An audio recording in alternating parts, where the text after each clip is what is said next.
Hi everybody and welcome to my studio. My name is Lonna and I am an acrylic decorative artist, and I just want to say thanks for stopping by. I can't wait to show you what we're going to paint today because it is such a fun, whimsical little design, and I think you're really going to enjoy it. So I hope that you will pick up a paintbrush and paint along. Let's see what we're going to paint. We're going to paint this adorable road trip sign. Isn't it just the cutest thing? I had such a wonderful time painting this old Volkswagen bus here, and I added these fun little flowers on here. I just think it is so cute. Now, I did make a stencil that will be available on my website soon, and it will be the flowers and the lettering that you can buy as a set of stencils. But in the packet, I do have the line drawing with the flowers and the words, so you do not have to purchase that. That's just an option that is out there. Now, my background is scrapbooking paper. I know you're finding that hard to believe, but I do love to paint on scrapbooking paper. This is a piece that I found again at Hobby Lobby, but you could use an old map if you have a map and cut it up and use it for the background. And I just really like painting on scrapbooking paper. You've got a ready-made background right there, and then what you paint on top of it just pops. But you can certainly paint the background just a solid color if you prefer to do that. And I am thinking about painting it on a pillow pretty soon because I do have a piece of fabric that is a map fabric. So we shall see if that comes about. And the surface here is from Viking Woodcrafts, and I will link that for you. It is their 9x12 postage stamp surface, and this was a new surface for me to paint on. It was pretty fun. I've had this laying around in my stash for a couple of years, and so it just seemed like the perfect one to use for this design. So I think you're going to have a really good time painting this one. It's a really fun one for all you people out there that love to travel and love to go camping and get your RVs out or just take a day road trip. This one's for you. So let's turn around to my paint table right there and let's get started, everybody.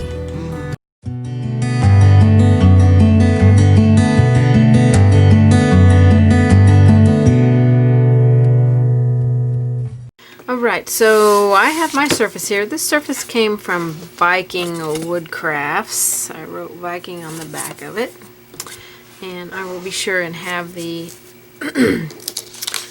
number for this in the packet, so if you wanted to go order it. It has two holes here on the short end, but you could certainly cover this one up and drill another hole over here on this side and have them on the long end. So I'm going to go with it on the short end since that's the way it is. I have applied already a coat of multi-purpose sealer with a damp sponge, and now I'm going to apply 2 coats of soft black to the entire surface.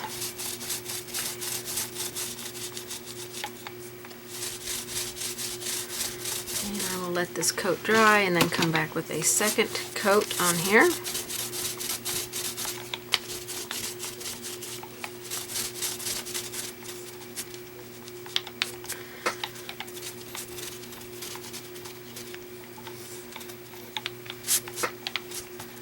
Alright, I'm going to get this one dry and apply a second coat, and then we're going to come back and do some decoupaging on here.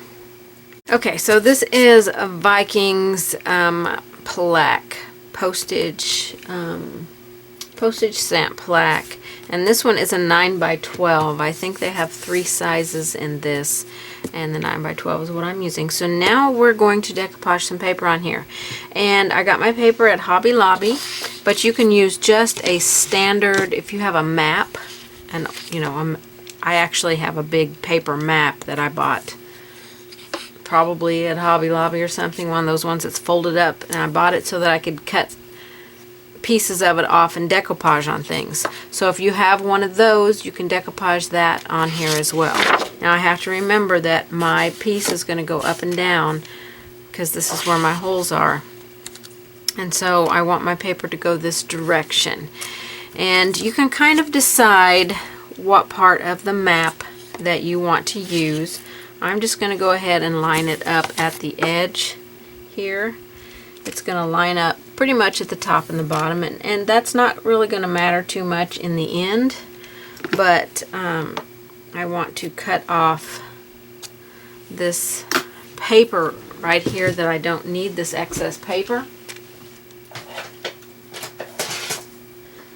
So I'm going to grab my cutting tool here, and you can just draw a straight line there and cut it with some scissors.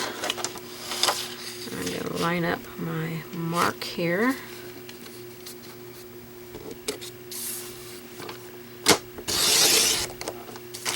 And just cut off the part that I don't need. That's a big enough piece I can use on some other project sometime.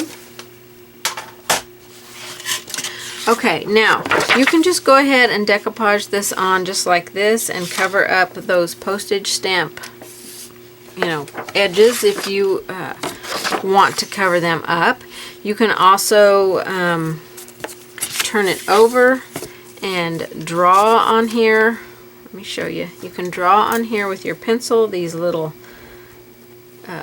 places here, and then you can take a hole punch and punch that out right there, and that will give a pretty decent fit onto there if you want it to look like the postage stamp. But I want mine to look more rough around the edges. I want my map to look really, really worn. So I'm going to tear all of my edges, and I don't care if they're torn neatly or evenly or anything. So let me see. I want to tear towards me, because that's going to leave a white edge. If you tear away from yourself, it's going to leave the paper edge. So I'm just going to go around this and tear off and make it really not perfect. I want it to be very irregular. So I'm going to go around, and it's up to you how much you tear off. I mean, if you want to be super neat about it, you can.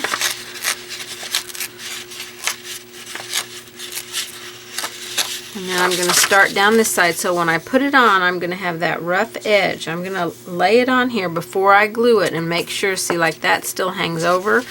So I'm going to take a little bit more off right there. Of course, it may not matter in the end because I still have to tear this side off. So I'm going to go along the bottom and tear.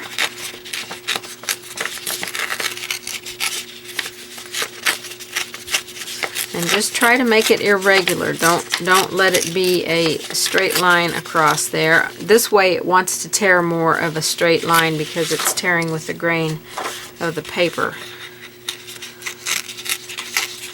And this way you can get a little bit more irregular with it because we're going against the grain, so it's a little bit easier to get that raggedy edge on there.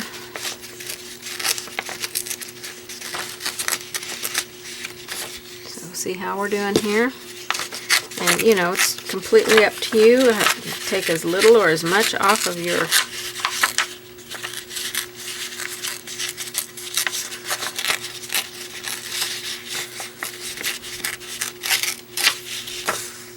map as you want, or none at all.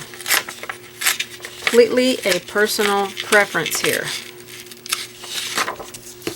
Alright, let me just discard all these pieces here. So I've got my map pretty good. I really like the way that it has that I've torn it here. Now at the end we'll be aging the edges here so it will blend more in with the background, but this is going to look just wonderful. I'm going to really like that. Okay, so now we want to decoupage this surface. We're going to decoupage the back, and we're going to apply our paper and get it all down nice how we like it, and then we're going to decoupage the top of the paper. Now, when you decoupage, using a good scrapbook paper helps. The thinner the paper, the more wrinkles you're going to get. And I have decoupaged a lot with a sponge, but you've got to have a lot of decoupage in here or dump it directly on your surface so your sponge doesn't soak up. I mean, the sponge has to be damp anyway, but you need a lot of decoupage when you do it with a sponge. And I do it that way sometimes, but today I'm going to use a 2-inch damp foam roller. I prefer to do it this way because I can spread my decoupage much faster and I can put it on in the amount that I want to put it on. So just get your sponge wet and then let the excess moisture come out of it onto a dry paper towel. Now your decoupage medium, you can use the matte medium. You don't want to use anything with gloss because that will resist our paint a little bit later. So you can use the matte medium or you can use the napkin. I have some paper, decoupage medium from Deco Art, but they don't make this one anymore. My next choice would be the napkin glue, and then I would switch to matte if I didn't have these two. So these are, this one you can't get anymore, but I'm going to finish using it up. But one of these two you want to use, and if this one is a little bit thick and it's not spreading as well, you need a little bit of water in with it, and it's okay to do that. So let me get some matte medium out, or some decoupage sticking to me everywhere. So I'm going to dump it out here on my plate. Remember, I have to cover the board, the back of the paper, and the front of the paper. So I'm going to set it over there because I may need some more. So I'm going to load my roller up with some of this decoupage medium, and I'm going to apply a nice, generously smooth coat. We don't want bubble build. We don't want thick buildup on here. We do want a good amount of the decoupage so the paper will adhere. I'm going to go all the way to the edges. It doesn't matter if you go to the edges or not. I mean, my paper isn't going to go to the edges, but you know, this is all going to dry clear. So I may have a little bit more moisture in my brush than I need. It's a little bubbly. It shouldn't be quite that bubbly, but I do want a nice generous amount of decoupage on here. Get that little goober thing out of there. And our edges, although we don't have to, if you're taking yours all the way to the edge, you want to make sure you get plenty of glue on the edge, but not so much that it runs over the edge. Okay, I'm going to move this out of the way and bring in my paper, because now I want to decoupage on the back of my paper and get all the way to my edges. Get a nice coat of glue in here, loose piece of paper. And my ceiling fan is on, so I'm going to try and move fairly quickly here. Okay, so that is on there. It's got a nice good coat. I want to bring my surface back in here. I want to cover up my paper that I just glued the area there because I don't want glue getting on the back of my surface. And now this is the top, so I want to make sure that my map goes the right direction. And I'm just going to lay it on here to where it looks nice. You're not going to have a whole lot of time to move this. So when you get it on here, you need to be pretty sure, you know, that you're going to be happy with it. And I'm going to smooth it down with my hand first and make sure there's no bubbles in it.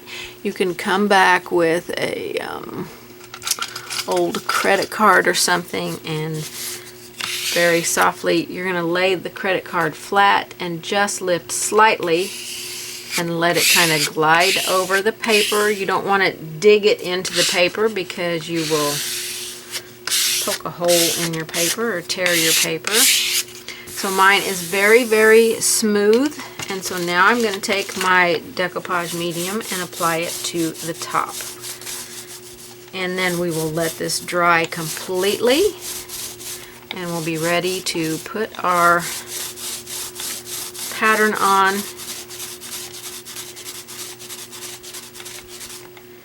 and start painting. You don't want your glue running over the edges. If it is, you need to get a paintbrush, a wet paintbrush, and wipe it off. Or a wet paper towel. Paintbrush would probably be easier to get in those little grooves, I think. Okay, so now we've got it on here. Our decoupage is on here. We've got pretty smooth paper here. And if your paper is bubbling up, then you are pushing way too hard with your sponge, or you don't have enough decoupage medium on there. Because this kind of scrapbooking paper is heavy enough that it should not wrinkle up. So I did not at any time that I was rolling this give tons of pressure to my surface or my paper,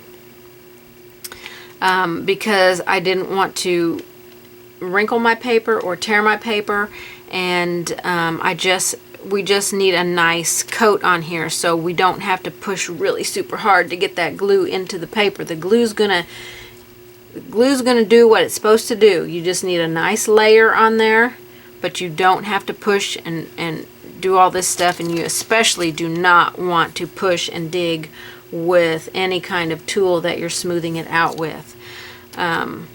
If you're using a sponge, I would recommend dumping the decoupage on the paper and then taking the sponge and smoothing it out gently. You know, if you don't have enough to cover the whole thing, dump like 3 puddles on here and smooth it out. And then if you've got too much, flip your sponge over and remove a little bit of the excess. You know, you don't want tons of it on. But you should not ever get any kind of wrinkling or bubbling or buckling if you do it the way that I just did it. I have never ever gotten any bubbles or wrinkles. When I first started doing it, I would get a few bubbles underneath, but once it dried, it flattened, and I didn't have any problem with it. So I'm gonna let this dry, and then we're gonna come back and start painting. One of the other things that you may want to do, if you're using this particular surface or a surface that has holes cut out, is while this is wet, it's the easiest to find the hole. And I'm taking a toothpick and poking it in that hole, and then just gently running it around that hole. I don't want to tear my paper, but I need to find the hole that's in there. And then this one was only half covered up, so I'm going to push that paper through there.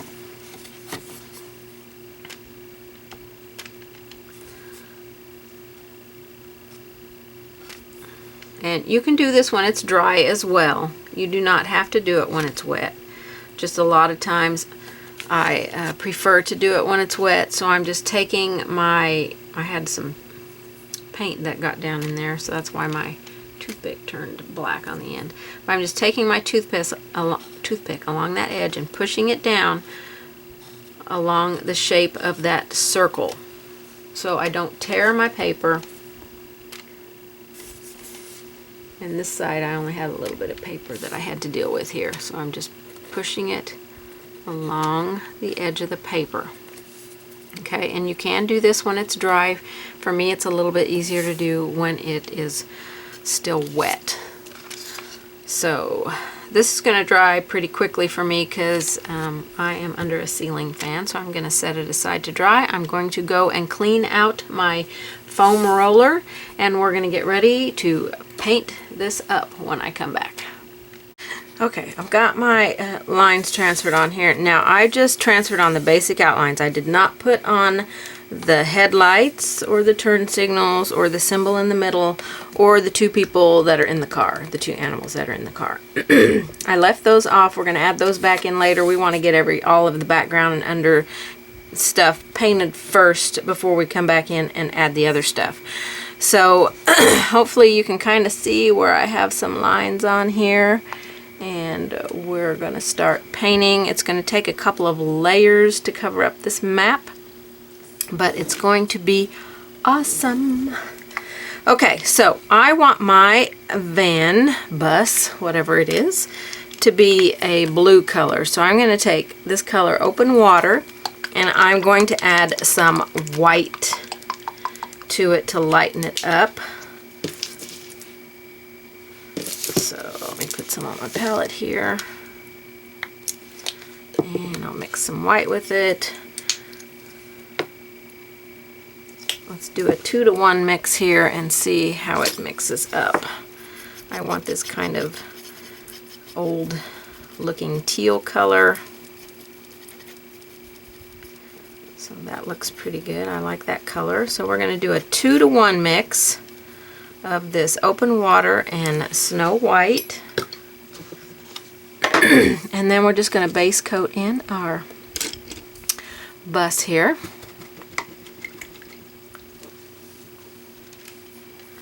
We're going to do these areas out here, and it will take a couple, if not 3 coats. I've got a lot of water in my brush here. Probably maybe 3 coats to get a nice covering up of the map. So just because you have to put on 3 coats, don't put them on super thick because you won't be happy. You'll just have globby, thicky mess. So still, you know, a little bit of water mixed in with your paint goes a long ways, and it makes your paint just so smooth going on. And adding additional layers is not a problem because you're going to have beautifully smooth layers.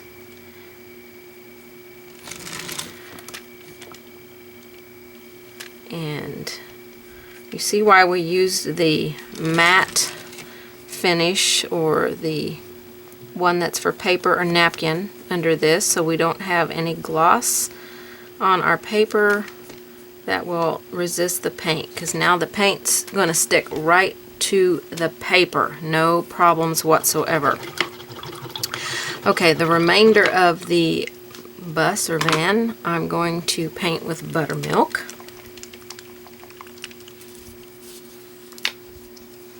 And I probably will paint the bumper this color too. Most of the pictures that I saw of these type of buses or vans, the bumper was white, which was surprising. But I'm going to paint it buttermilk, and then we'll come back with some white on top of that. We'll have a nice undercoat of buttermilk first.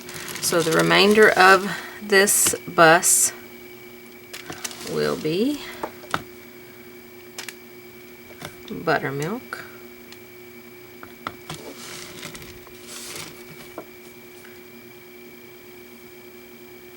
And I will go off camera and put my other 2 or 3 coats, whatever it takes, to get this covered, so when we come back we can start doing this beautiful painting.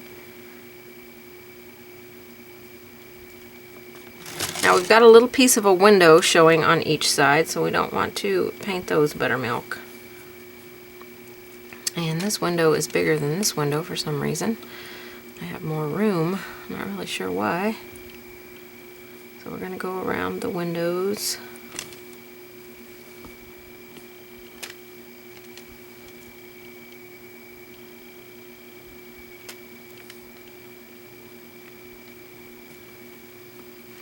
And don't forget the center of the windows here.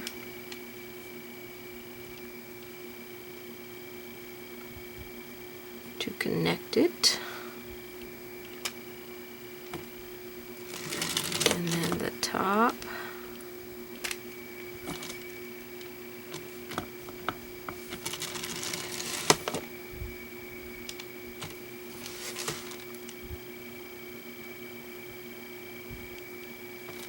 Go right up to your line and try and cover up your line, your graphite line, or your line drawing.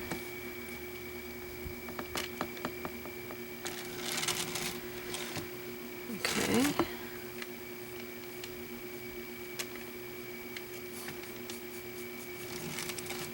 Alright, so there's our first layer there. Let's put a layer of this on the bumper as well. We will also completely fill this in with buttermilk. And then come back and lighten it with some white. So at least a couple of coats of buttermilk.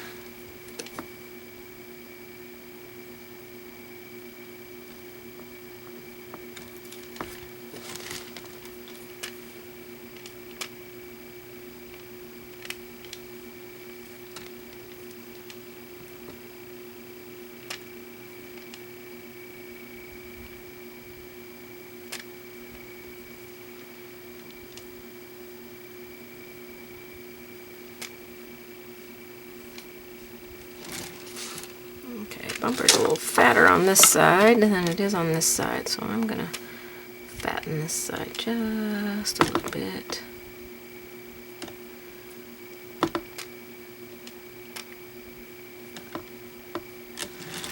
Try and get them a little more even. Okay, that's our buttermilk part. The inside of the bus I'm going to paint with soft black, and then we'll paint the seats.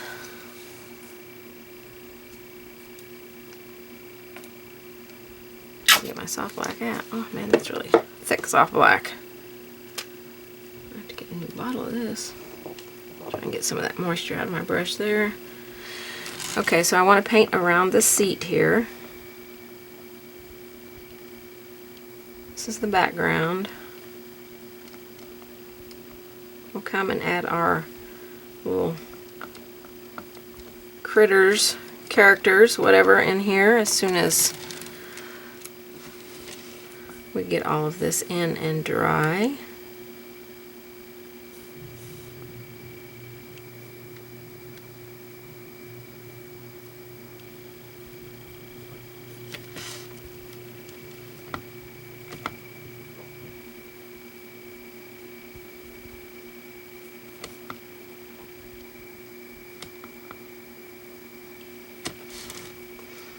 And when you transfer your pattern on, the seat, of course, doesn't go all the way across, so just connect your line there, you know, as best you can. We're going to be putting something in the center there, so if it's not perfect, don't worry about it. We just don't want to have any buildup there because we're going to be painting our dog in there. And I want my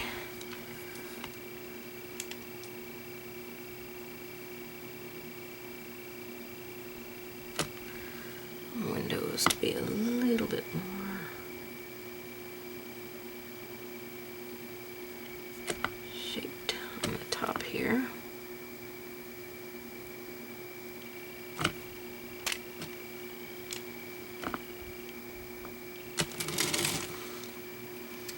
Okay, there's our windows.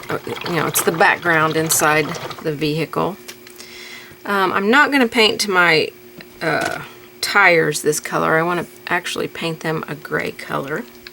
And I'm going to come back and paint the seat, the seats. So we're going to go with graphite for our tires.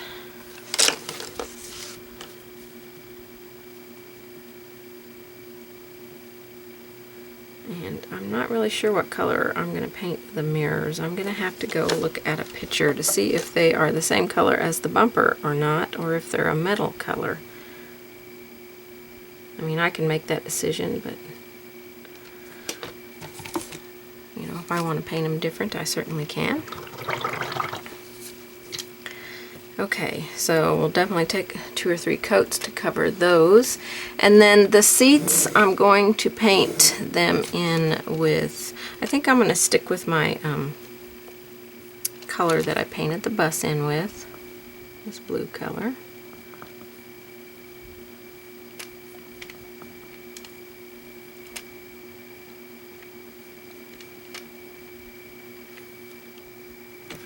This is the seat, and we're going to have a lot of this seat covered up, so don't really get too stressed about this.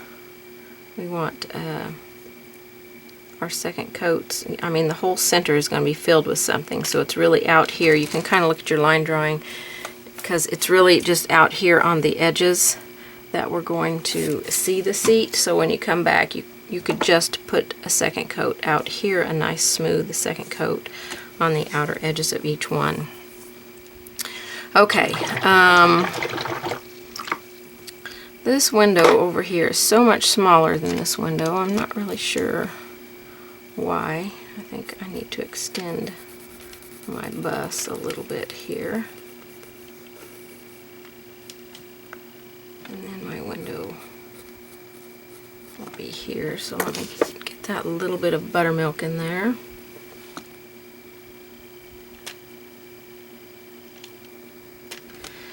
And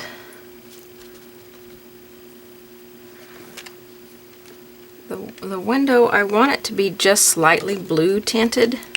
So we're going to take our white and just a teeny tiny, I mean, I don't even know if you can see that, how tiny of a dot of that blue that's on there. And I'm going to mix that in. And it's making the palest of light blues. If you put it on here and it's super blue, too much blue. So we're just going to paint to that window in.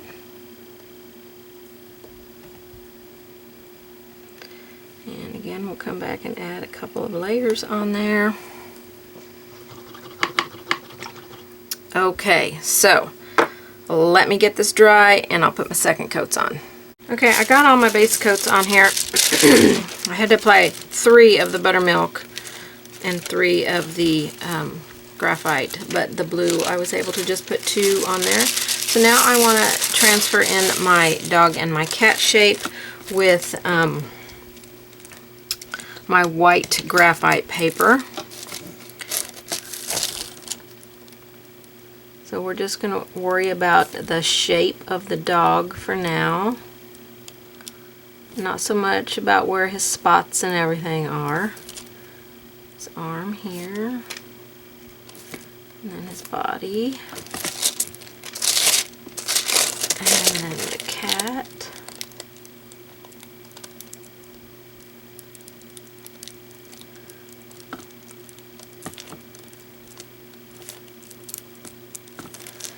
And then while we have it here, we're going to go ahead and transfer on our circles.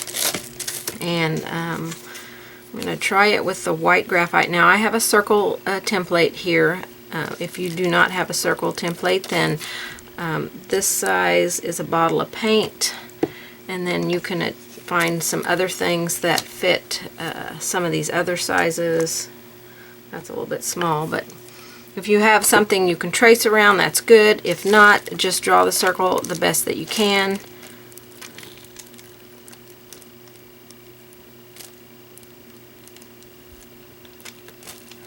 And I'll probably have to use gray there. That's not going to show up at all. So I'm going to switch over to some gray for that one. I'm going to go to my stylus that has a super fine tip on it so I can get right up against the edge of this template.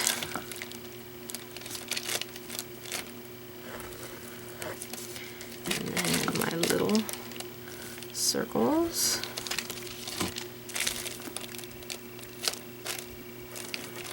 And I'm going to go ahead and transfer on the shape of the steering wheel.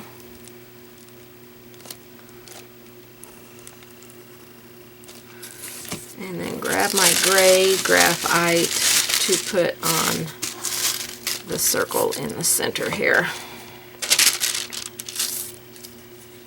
And then we'll see if everything has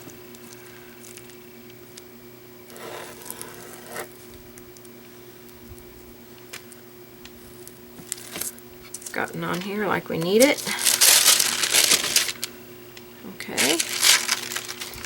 So we'll actually be painting over most of that circle right there that I just put on for the steering wheel. So the steering wheel you could actually wait till after we get the dog base coated in. But you can see my headlights and my turn signals here. I'm assuming that's what those are.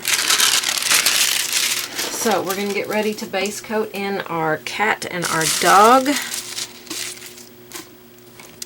And our, let's see, our cat is going to be moon yellow. And our dog is going to be slate gray, so it's going to take a couple of coats of each one. Just shook up. This is moon yellow for the cat. So just a couple of coats.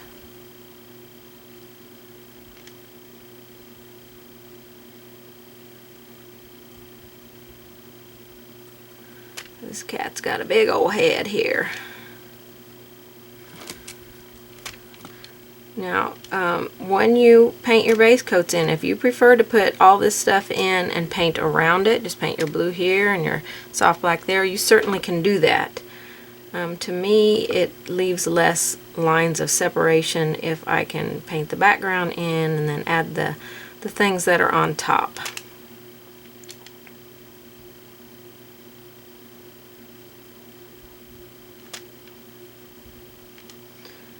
So we'll be doing 2 or 3 coats on each one, and then we will transfer on our detail lines for our dog and cat. So we're going with slate gray for our dog. He's going to end up being more of a white dog, but we want a nice gray underneath. See, I'm painting right over that steering wheel, so don't even worry about putting the steering wheel on until after we get the dog painted in.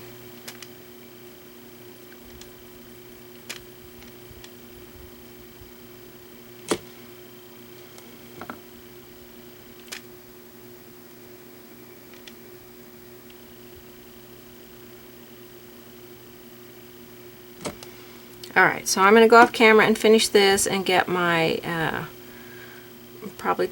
might take 3 coats for the cat, but it should just take 2 coats for the dog, and get it all base coated in, and then we'll come back. Okay, I still got another coat to put on my cat here, but I want to get some coats on my headlights, so I mixed open water and white, 4 white and 1 open water. Okay, we want this light blue color to start out with our headlights.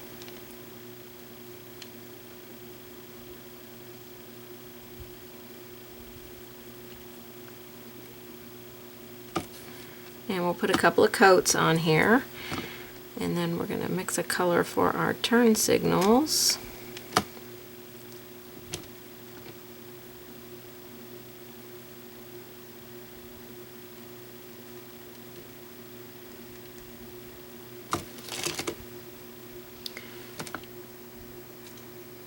Now let these dry and apply a second coat on here. And then for our turn signals,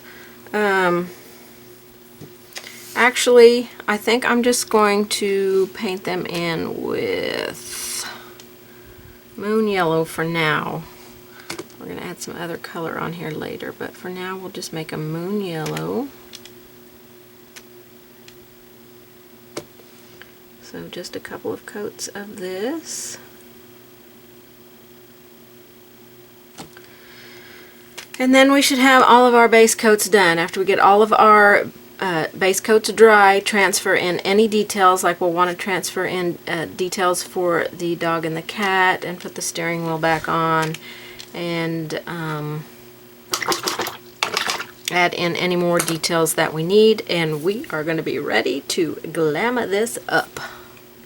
Okay, let's start adding a little bit of fun on here. I want to add a little bit of some fun stuff down here in the blue before we go up and work on our cat and dog. So I created this stencil of little flowers. It won't be cut off like this, but I've created a 2-set stencil that you can get on my website, or you can just trace and transfer on the lines. But this one says road trip, and we're going to put this at the top. And these are some little flowers, and I want to put some flowers in here. So I am going to grab a fingertip dauber, one of these little daubers, and I'm going to dampen the end of it with some water, and then press the excess water out on my paper towel. I'm going to do that 2 or 3 times to make sure that the sponge is full of water. So I'm dipping into my water and pressing it out on my paper towel. I want my sponge to be filled up with water so it's slightly damp, just like we use our other sponges, so that it won't soak up all of my paint. And I'm going to take the blue, that was our color that we mixed with white, that's the open water, and I'm going to use it straight. And I picked up a little bit up here out of the puddle, and now I'm just tapping it to kind of disperse it and get it into the sponge a little bit. And then pick your flowers that you want to put on here. And I do want some to kind of just sort of be on there. And if you are afraid of getting into your yellow, then just tape it off where the yellow is.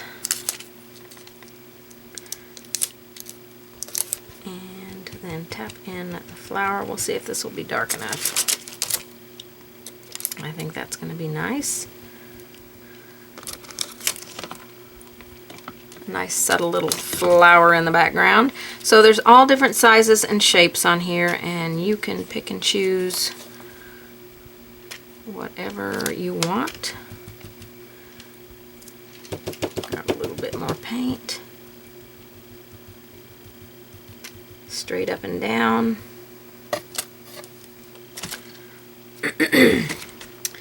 Alright, let me keep this from spinning.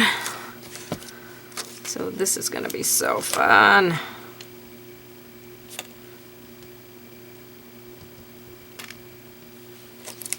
If I get into my yellow areas or whatever, I'll just go back and touch them up. Not a big deal.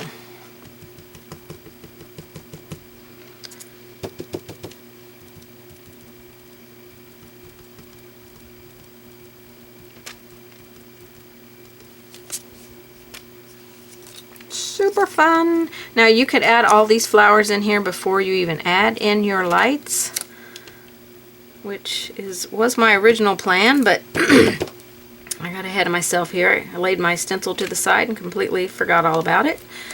So again, you can just add your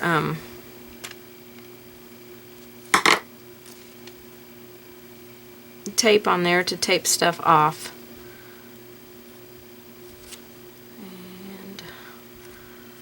Let me do another piece of one up here. More paint. I'm running out of paint here. I really got my yellow that time. So I'm going to quickly clean that up with a damp brush.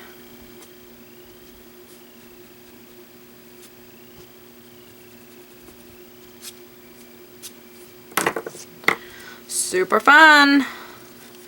Alright, a little piece of one up here.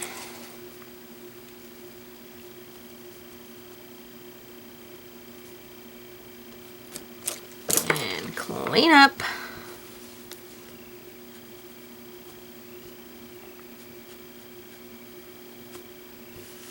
Clean up out here on the map.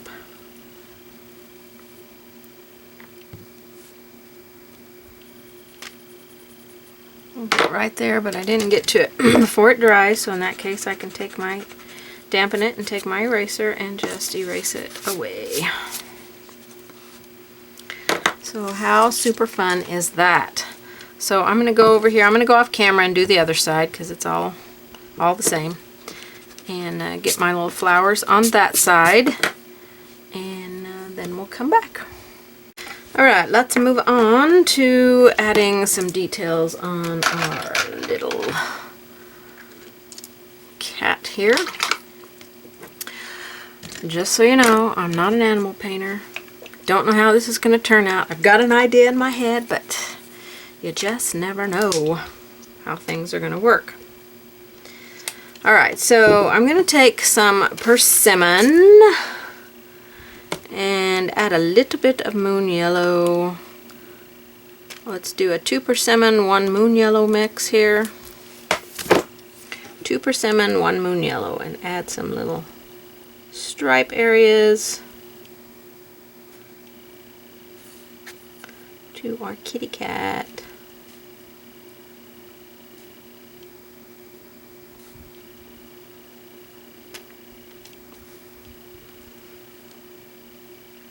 that's just these little triangles that I've created to kind of represent stripes. You can actually stripe your cat if you would like to. Could be fun. I'm just making this more playful and just kind of whimsical. And don't forget the ears.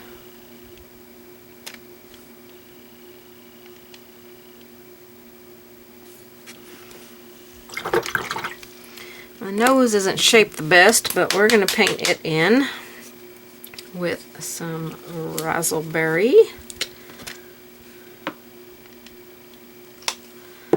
And we'll lighten it up a little bit later. We'll just get this in for our initial base coat. So it's just a little heart shape.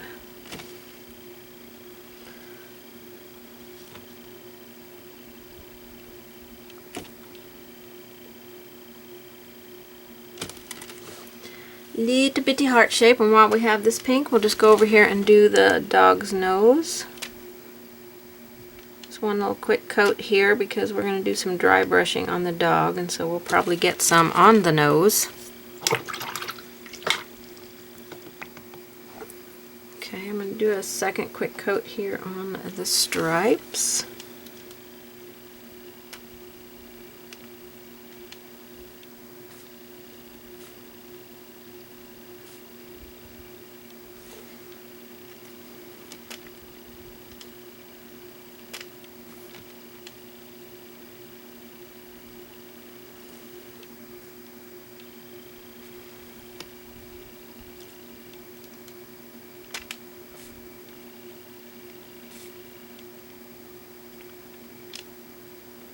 Using a small round brush. I think I have a size 2 round here, but whatever brush you feel comfortable using.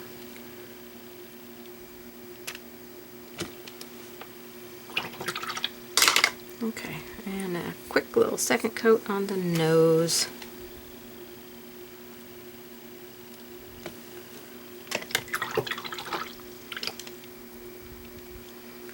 Okay, the eyes I'm going to dot in with some soft black.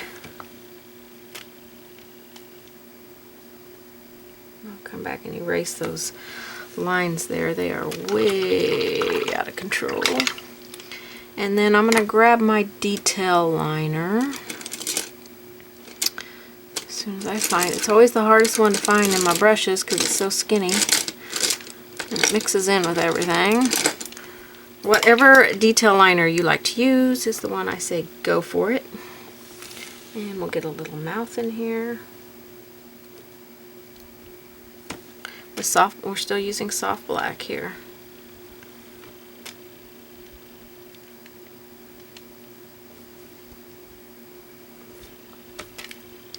My paint is not wanting to flow very well here.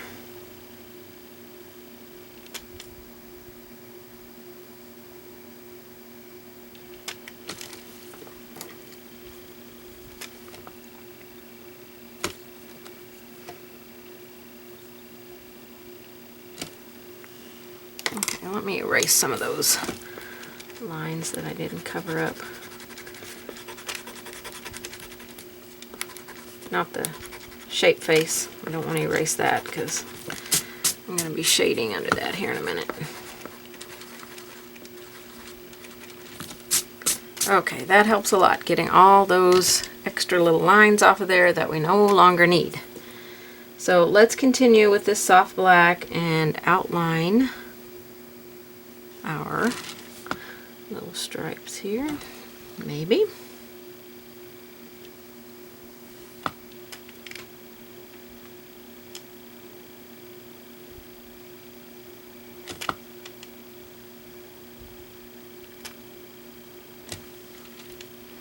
Just barely doing this. If you do not want to do this or you're afraid you're going to get your lines too dark, then you don't have to do this. This is an optional step. So don't feel like you have to do this. Just a very thin line here, almost like the line that I just erased with the pencil, because I drew mine in with a pencil. I didn't transfer them on.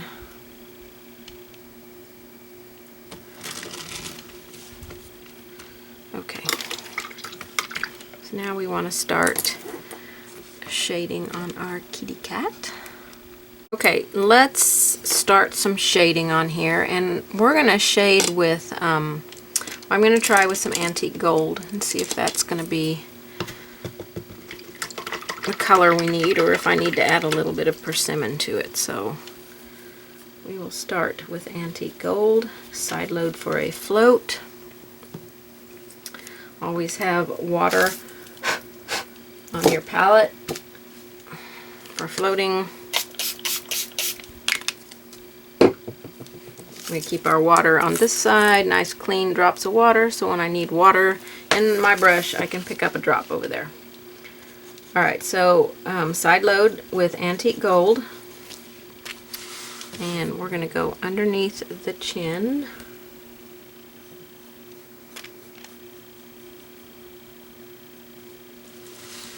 And you probably want to use a much smaller brush than what I'm using here. We're going to go inside the ears. If I get in the background, not an issue. I can touch it up with our soft black. So inside the ears. I might put a little bit of pink in there inside the ears here in a little bit. I want to go at the elbow where it bends on the chest area, which means we're going to be going right over those stripes we put in. And we're going to go right next to the front edge of the bust. We'll be adding like a window over all this later. Let's also do the outside edge of the face here. Give it a little bit of roundness.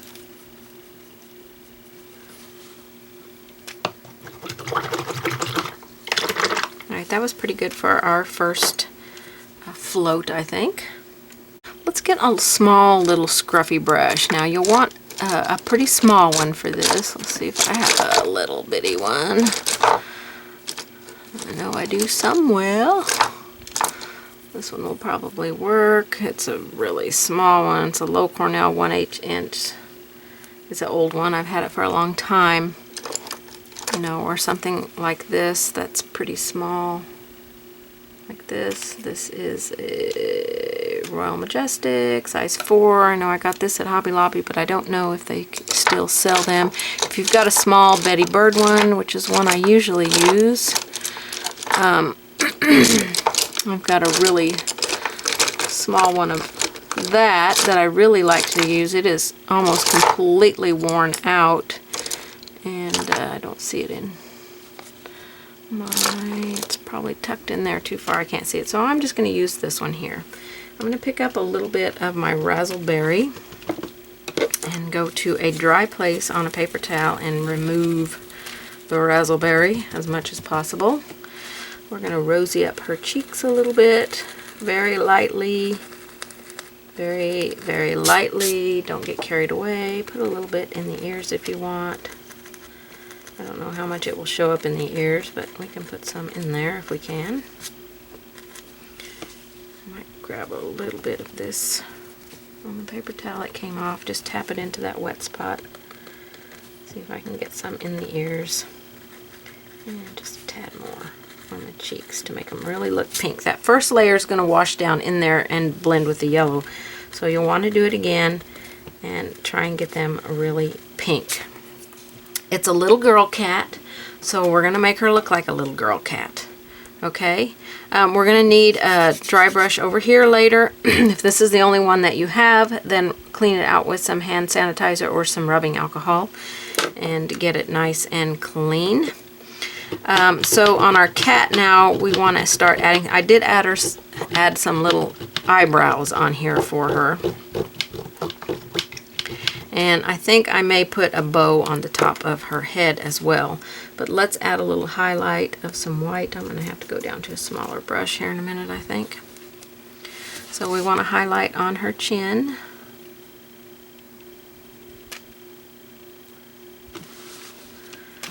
And a little bit along the top of her head and the top of her ears.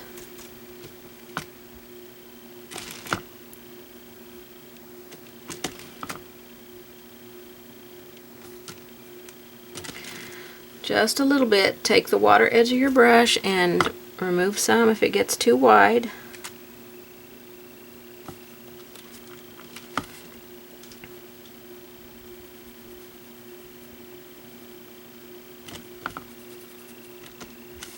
I don't want any there.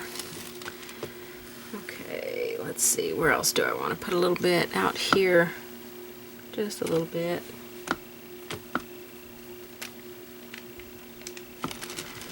And out here.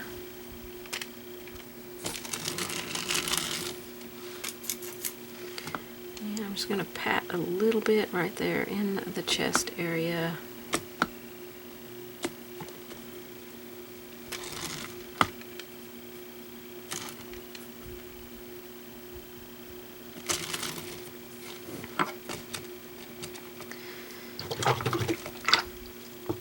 Grab a much smaller brush here. This one is too big, so I'm going to grab a small angle brush.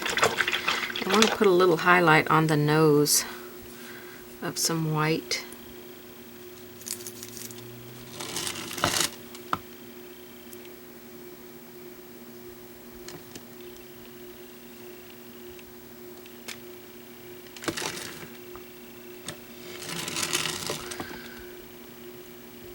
Easier just to take a small round brush and line that on there as opposed to trying to float it.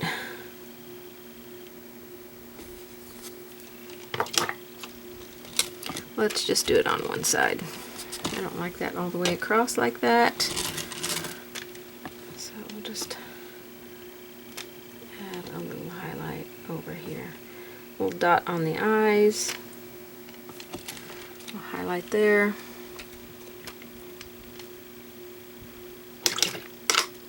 I think I'll brighten her chin, highlight just a tiny bit.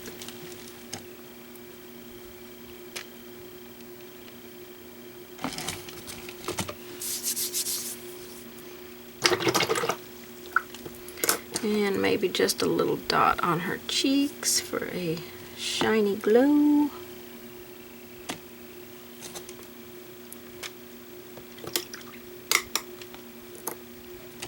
And I'm going to deepen the shading here.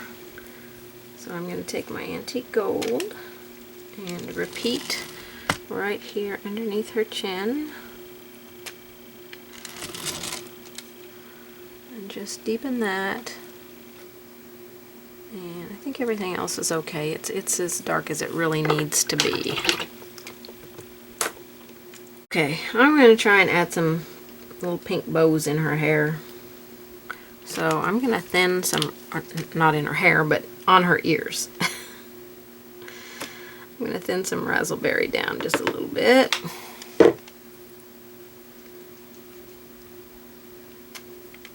And you can use a detail liner or a small round. I think I might go to just a little bit smaller round here.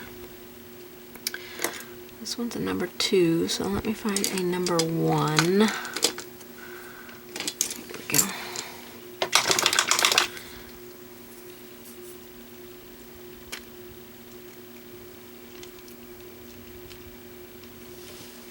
Alright, let's just paint some little bows on here.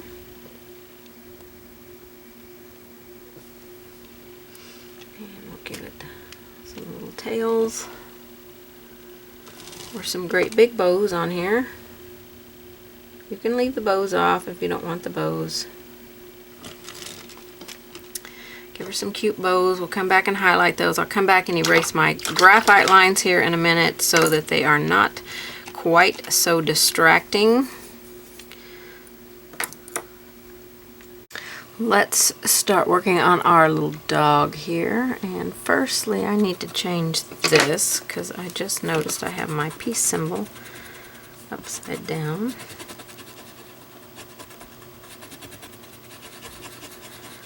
So let me erase that.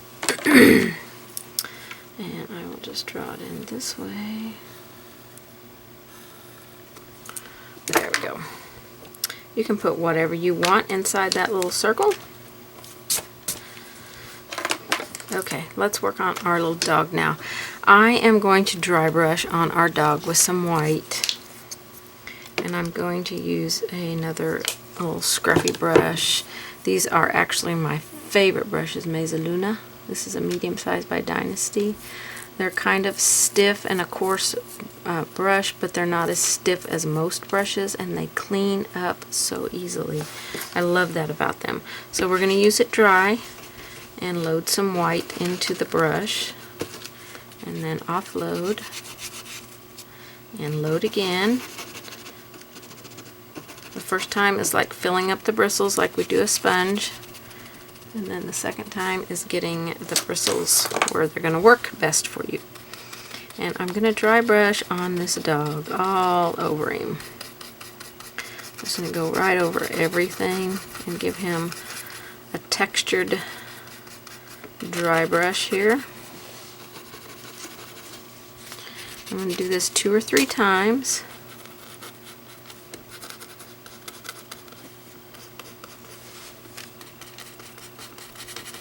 And I will probably need to add my pattern lines back on, but that's okay. I just kind of drew mine on anyway. I didn't actually transfer my lines on. So we want him to be kind of more of a white dog. See, I knew I was going to go right over his nose. I don't even know why I painted that in right away. Don't worry about getting in the soft black. It's a solid color, so we can come back and touch that up.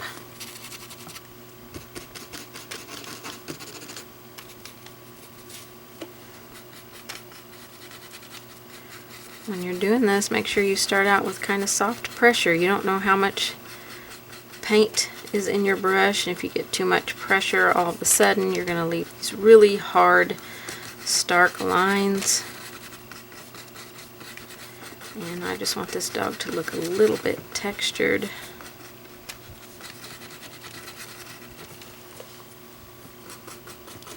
On his fur. Okay, I think that's all I'm going to do to him right there. So I want to get my lines transferred back on now that I've covered them all up. So I'm going to use my gray graphite to do that, to transfer those lines back in real quick. Okay, let's paint our little spots on him with some graphite. And it will take a couple of coats.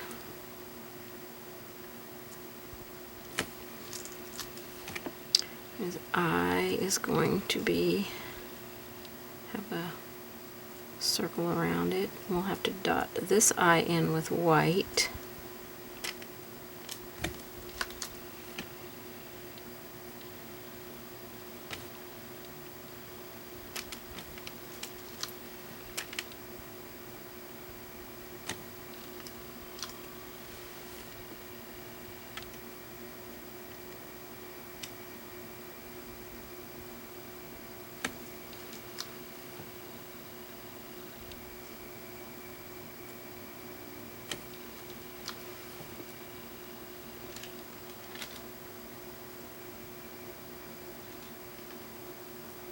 I'll do those a couple of times.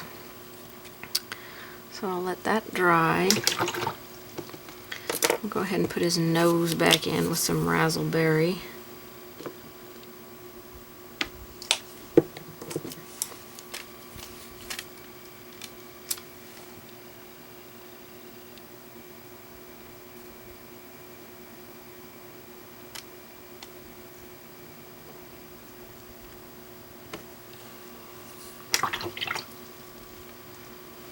Okay, so this eye and his mouth we're going to outline with graphite.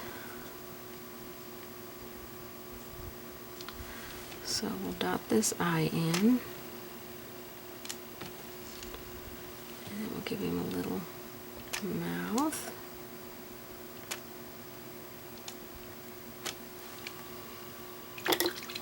And the other eye we will dot in with some white, but I want to put a second layer on that one. So let's add our second coat onto our graphite spots.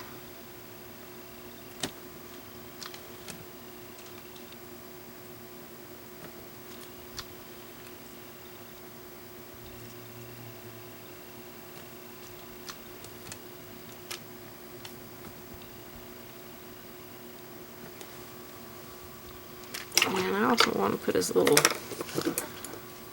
paw fingers things. I think I'll just do 2. Just 2, that's all we need.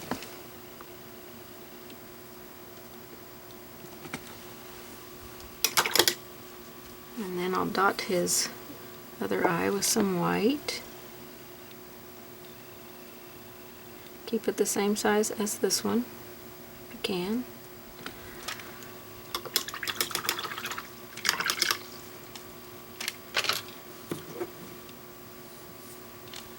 Let's add some shading on here. We're going to shade with graphite.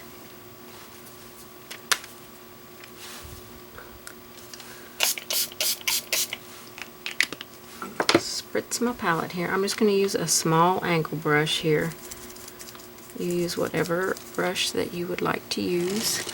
We are going to go around, more water, around his chin.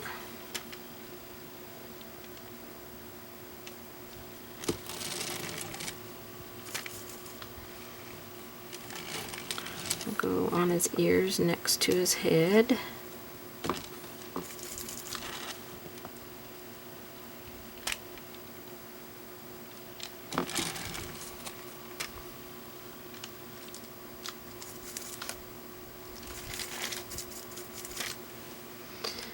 Okay, we're going to go on this lower part of his hand.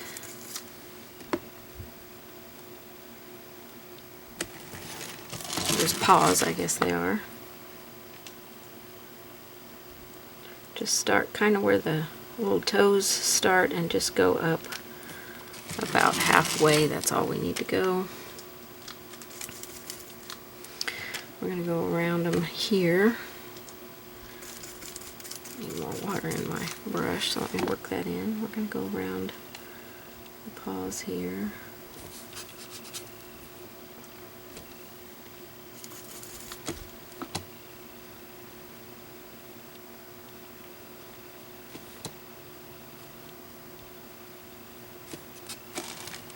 We're going to paint the steering wheel in, and then we're going to go around it. Let's go on the outside edge of the face.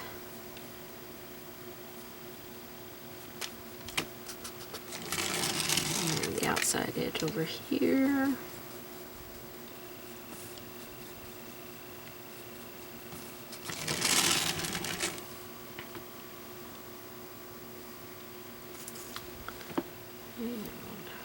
Shading here on his sides and down where the window is. And then I want to do along the bottom edge of his ears.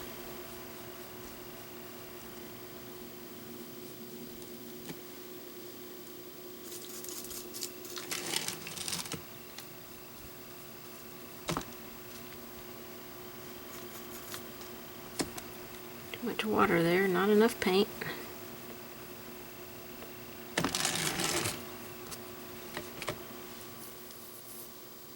Okay, he's looking pretty good.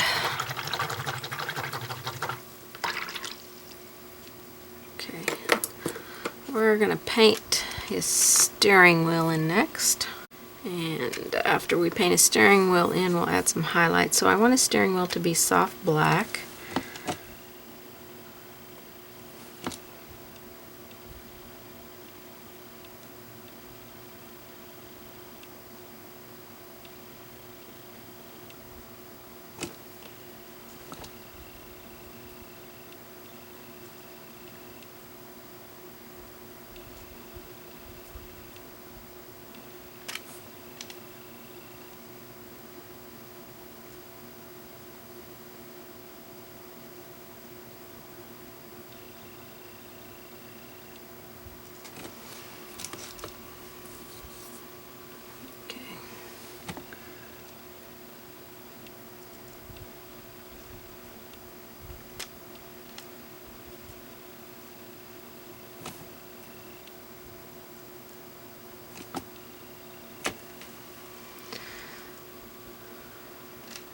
So I want to add a little bit brighter there on his stomach before. I'm just going to take this same round brush and put some white on it, and then just tap in here, and then just rub it with my finger. Just give a little lighter color right in there. And that should be good enough. We haven't highlighted on the dog yet, so I want to finish out the steering wheel and give it its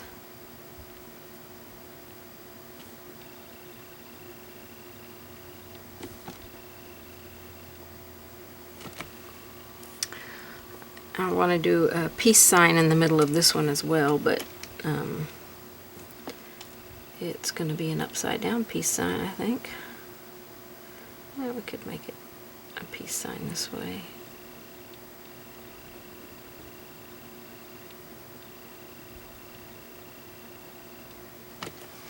The steering wheel can also have that little peace sign on it.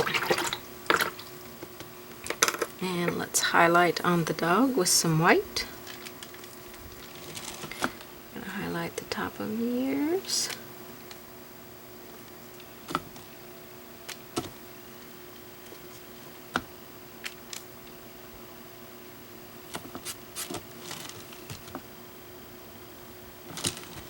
I'm going to go out here on this lighter color and highlight.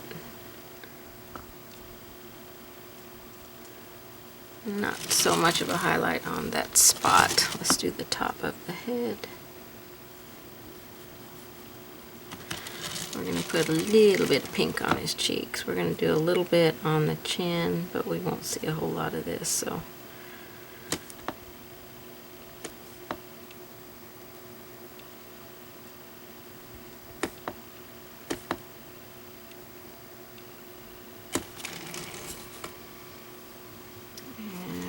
Put some on the hands.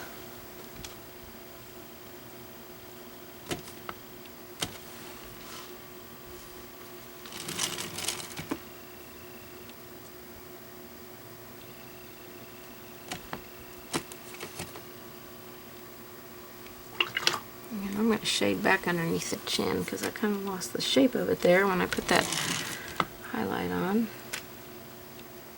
I'm just going to go over my soft black and then come back in and paint my soft black in. It'll give me a much smoother transition there. So I'll paint my soft black in.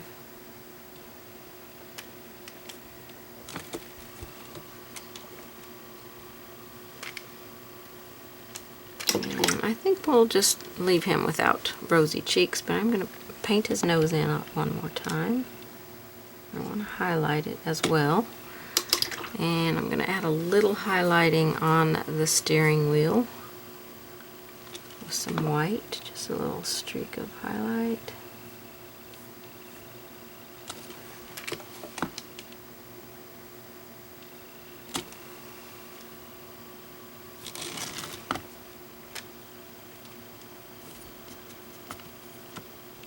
Maybe a little brightening on the ears. You can repeat your highlight as many times as you feel like you need to.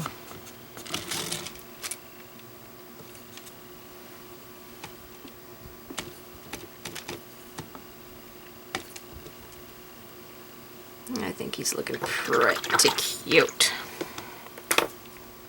Okay, I tried a shading color on this chair and I like it, so we're going to go with it. I have Royal Navy, just a tiny bit of Royal Navy because it's a pretty bright color, and then we're going to blend some soft black into it. Start out with equal amounts, but if it's still too bright, then add a little bit more soft black to it, and you're going to want a small brush to float in here, or if you're good at using a larger brush, that is fine. I have a 10 chisel brush here. We don't want to fill this whole chair in right here.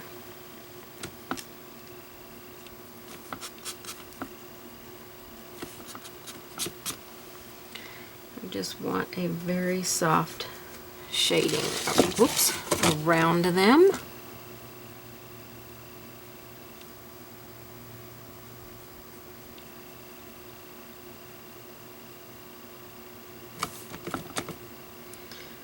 just took my finger and removed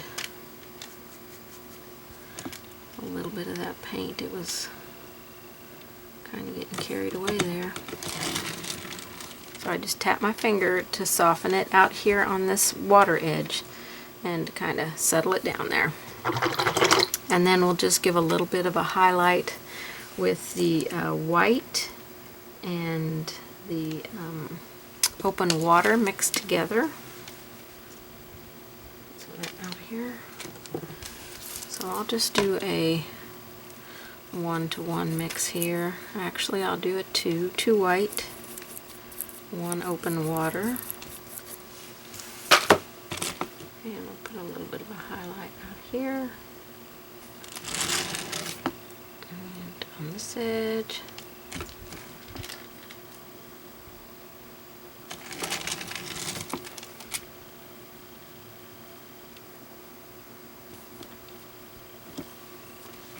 So just a little bit of a highlight. They're going to be behind the window, so we don't have to have a super bright highlight on them. Okay, we're going to take our round brush and our graphite, and we're going to create a frame around these windows. Let me put a little bit more graphite out. So we're basically just going to outline the windows, and while we have this color, we can go ahead and outline the lights.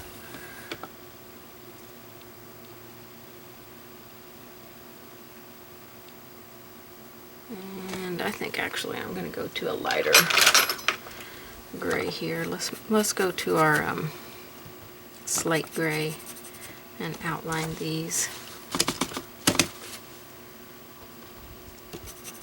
Get that gray off of there.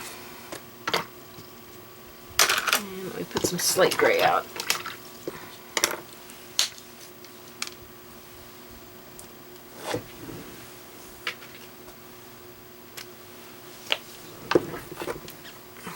Okay.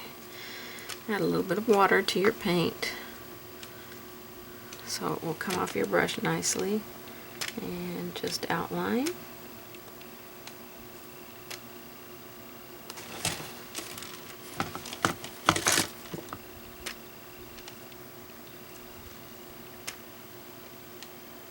I'm using a 2 round, I believe this is. You could go to a 1 round if you're the kind of person that gives a lot of pressure to your brush when you paint, because you don't need to be putting a lot of pressure on this. But if you do put a lot of pressure on your brush when you paint, you might want to go to a 1 round. That way your frame won't get too awful big. And I'm trying to stay just on the outside of that line of the actual window.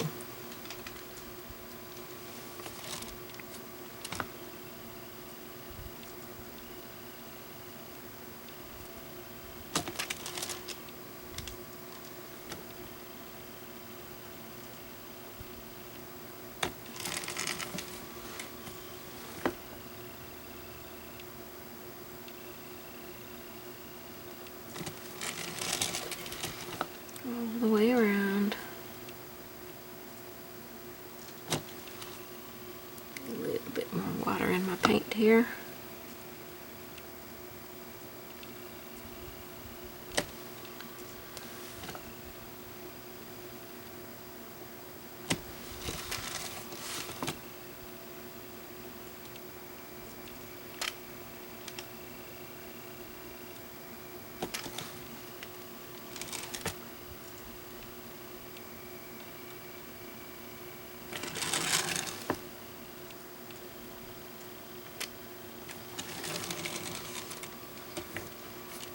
So that's helping that look pretty good.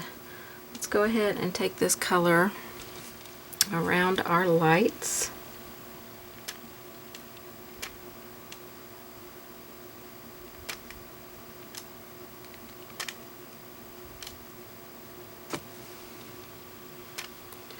Slate gray.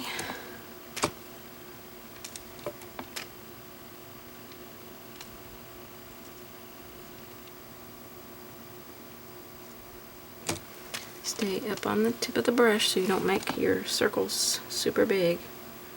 This is just the metal frame around the lights.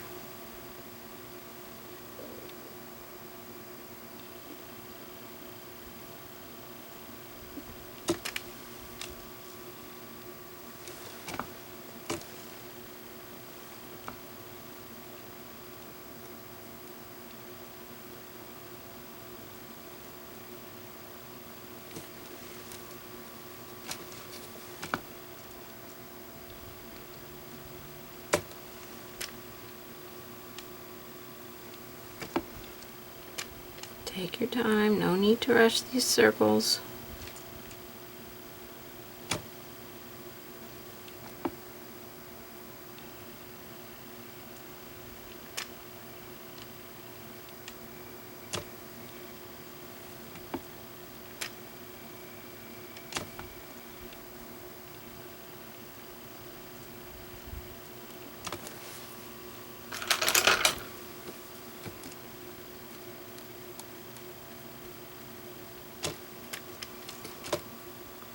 We want to keep them pretty close to the same color, so don't let them get carried away. We also want to go around our side windows. I'm going to go to a detail liner for that. Same color, our slate gray. Thin it down just a little bit so it will flow off of your brush nicely. Make sure there's no water on your ferrule.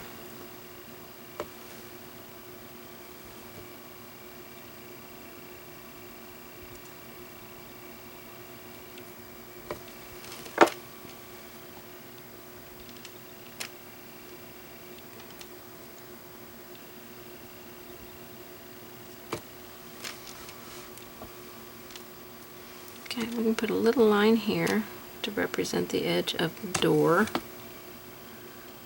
These are not the same distance apart here. We're going to do that in a different color. Right now we're just working on our windows, and I could put some wipers on there, but I don't think I'm going to. I think I'm going to leave them without wipers. So we want to highlight on these with some white. And let me think here. Okay, let's add our highlight of white. I'm going to go across the top here, just a little streaking of some white. And down here, kind of in the center of all of our frames. Too much water in my brush, so wipe that out and get paint, because that had too much water and it will just fade back in there and you won't even see it. So on all the edges of the windows, let's put some Snow White in the centers of all the edges.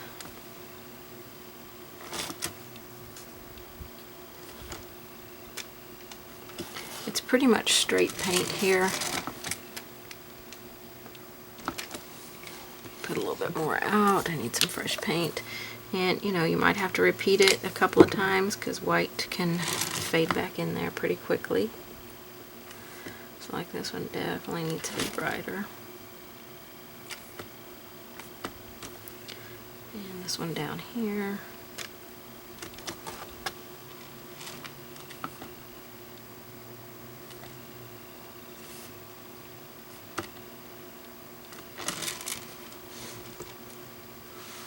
Okay, I'm going to wait to do these down here. They're going to be done the same way, but I want to wait until I get down here to finish all of those lights at the same time, because I want to shade on them first. If I'm going to put a little bit on this teeny tiny little frame, you want to get your detail liner out and add a little highlight on there. Now before I was going to shade in the background back there, but I think it's pretty dark, because if I shade, well, yeah, I think I'll go ahead and shade. Let me grab some, I don't even have black out here. Let me grab some black. So I can shade that. Just some lamp black, because we're going to be shading down here on our tires and stuff with some lamp black. So we definitely need that out. And let's see if we can do a shading back here of this color.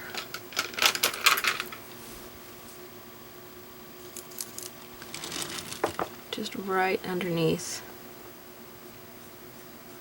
our window frames. We want to push that background back in there, and then we're going to shade on our window frames themselves with some graphite here in a second.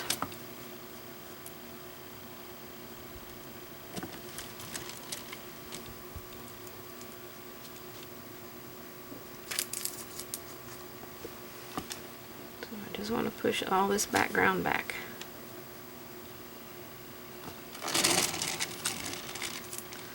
Lamp black. I mean, it's not going to show up a ton, but it should show up enough to give us the effect that we need.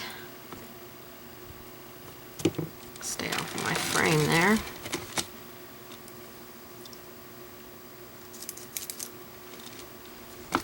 If you want to omit this step, you certainly can.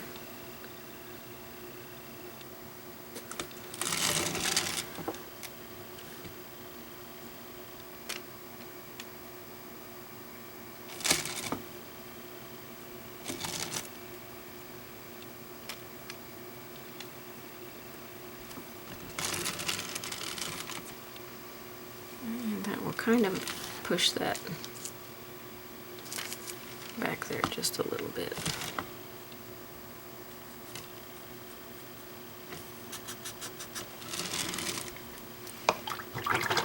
It's not going to be super noticeable, so you can also go around the chairs if you like, but that's a pretty tight little float, so you know, if that's something you don't want to attempt, then don't do it.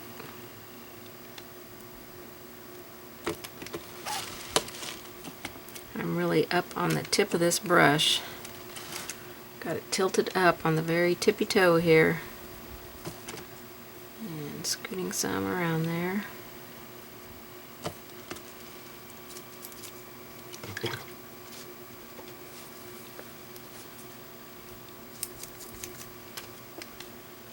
And we'll go around this one.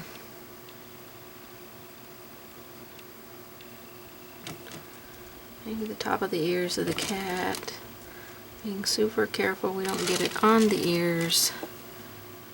And then around the side of the chair again, up on the tippy toe of my brush here.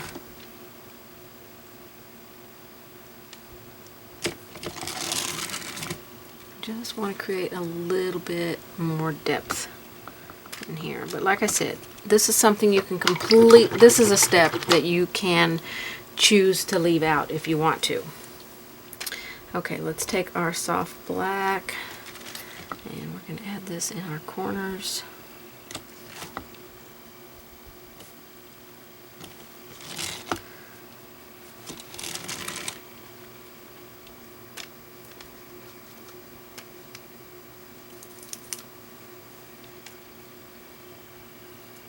And I just want to put it on there the same way that I put my white on, just kind of dragging it. I'm going to get it off of that yellow.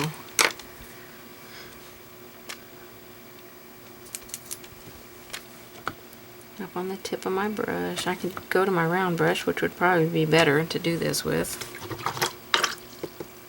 Go back to my round one here. That soft black.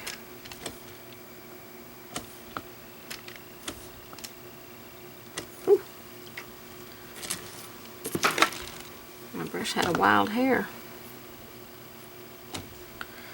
and it outlined it.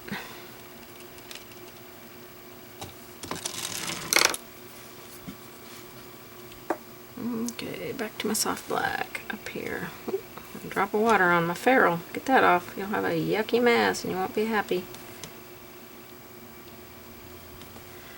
A little bit of water. I want to smooth that a little bit.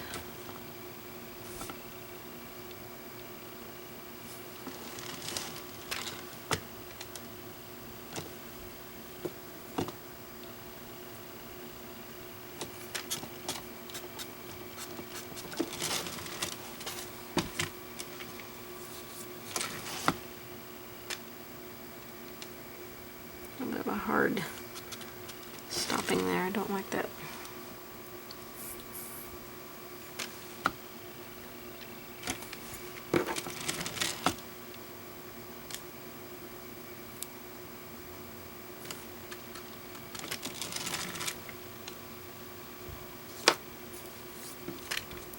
Okay, I think that looks pretty good. We'll be shading along the outside of these on the yellow when we start working on the yellow parts. I do want to add some streaking across my windows. This is the hardest part for everyone to do. Now, if you don't want to do it, don't do it. I'm going to take some of my white and I'm really going to thin it down with some water. I want it to be pretty transparent. Touch my paper towel, and then we're going to streak across. A little bit more paint, I think. We're going to streak across just a little bit, kind of give the look of some glass.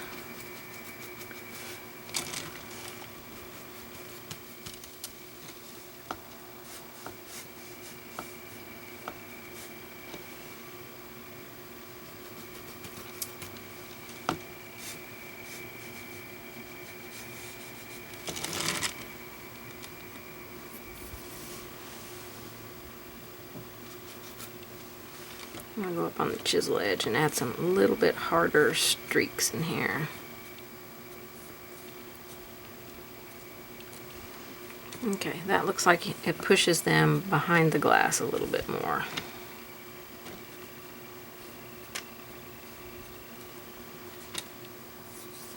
Okay. Okay, let's go down and work on our headlights here. We're going to take our open water and we're going to shade on the left and lower sides of our headlights with the open water.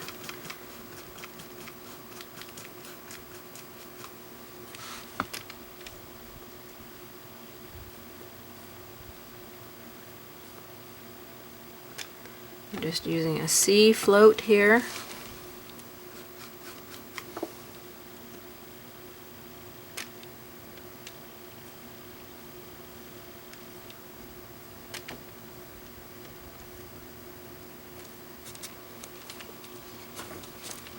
Okay, we'll probably come back and repeat that in a minute, but while we're here we will float on the turn signals, and I'm going to use persimmon on those. This is the color we used up in our cat. Again, we're just going to do a little sea float. Try to stay off of your gray. Get it on there, remove it.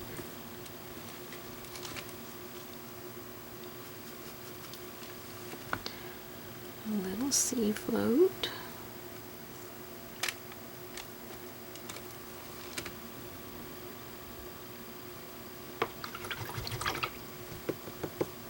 Okay, we want to make sure these are dry, and we're going to repeat. Keep this a nice soft float. We don't want our headlights looking really blue, so this is just a very soft color. Don't let it get too crazy out of control. We'll do the same thing for the turn signals with the persimmon. Another little float in there. A very soft float. And then we're going to highlight on the other side with some Snow White.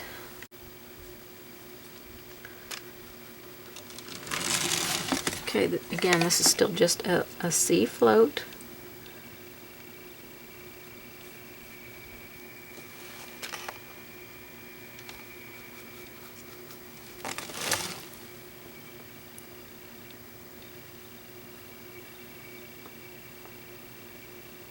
Keep your circle shape nice. If you get on your gray, you can always go back and touch it up. But we want to keep that circle as nice as possible. And this one, I'm using a pretty big brush, but I'm tilting it up so I can stay on the tips of those bristles that just have the paint on them, and just very softly making a sea float on there. Okay, and then we will repeat that again with our Snow White, a sea stroke float. Nice soft float here.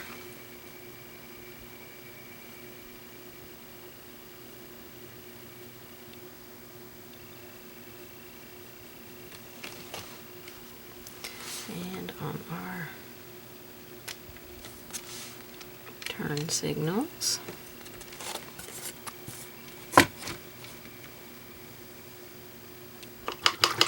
okay, those are looking pretty good. I need to adjust my shading over here.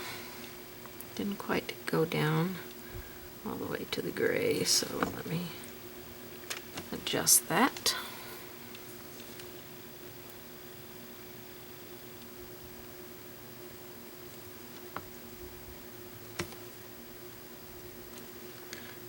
Getting my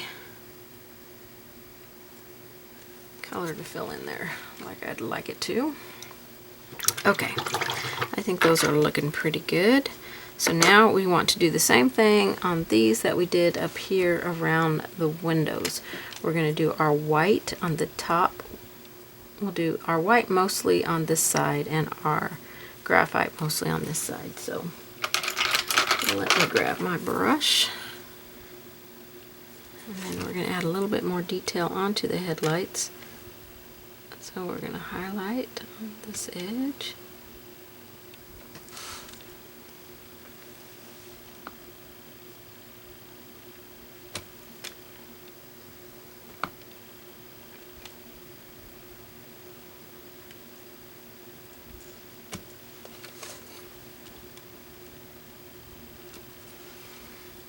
Okay, we'll come back and repeat that to brighten, and then our graphite to shade.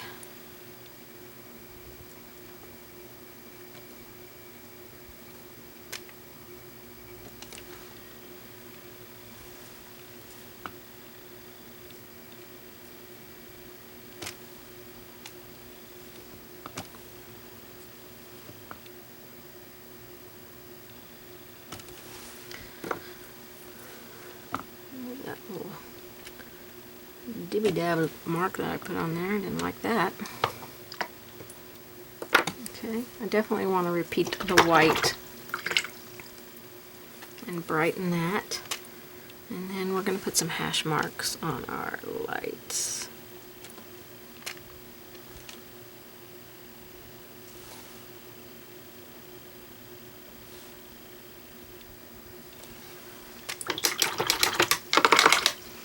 Alright, let's grab our detail liner.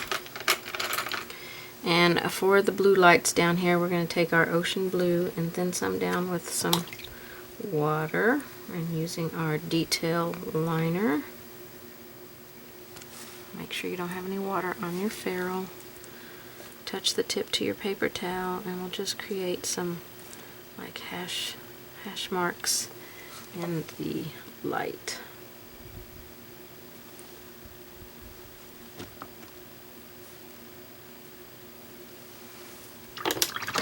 Okay, we'll do the same thing with the orange. We'll thin down some persimmon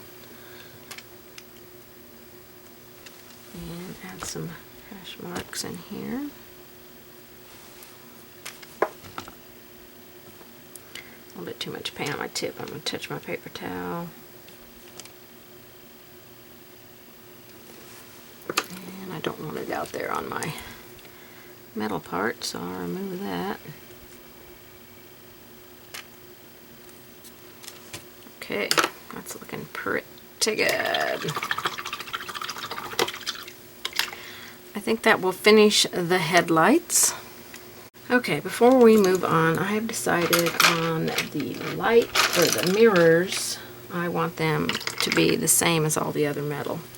So I'm going to paint them in with the slate gray. And in the instructions I will have to paint them in with slate gray instead of this graphite.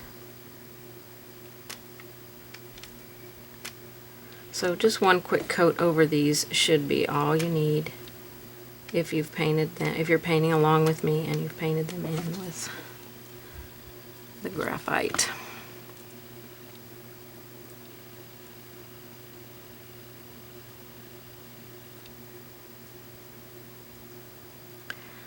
Now we're going to get ready to paint the peace symbol. And we're going to do it, I was going to paint it in with blue to begin with, but most all the pictures I saw of Volkswagen buses had it, a few had it the same color as whatever the paint color was down here, but most of them had it the gray. So all of your metal parts will be the slate gray. Oh, that's a lot of paint.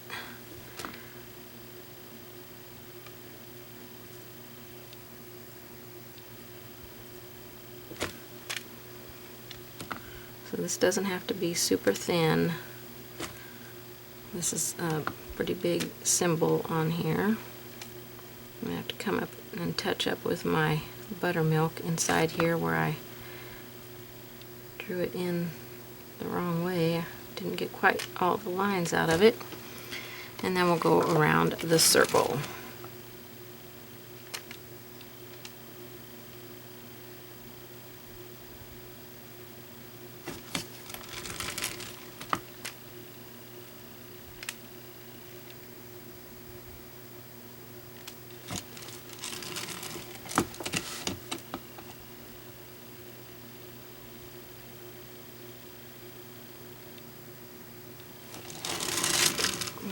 Make sure it looks round. It doesn't quite look round here.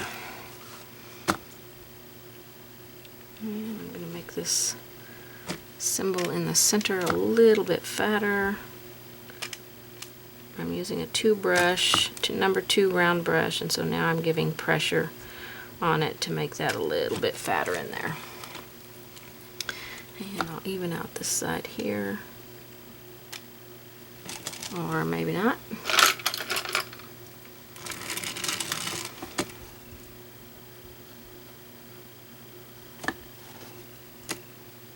We are going to shade around this, so I don't have to worry about removing too much of that. Okay, we're going to let that dry. We also need some of this gray. We're going to put a metal strip along here. Using my 2 round, just lay the brush flat.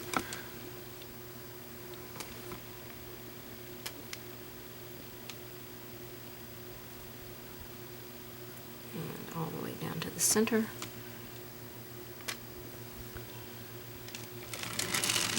Go up this side.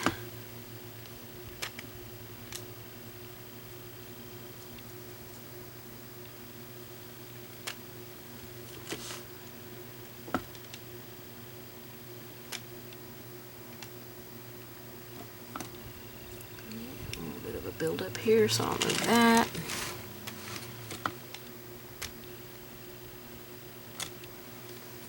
Okay, so that looks pretty good right there.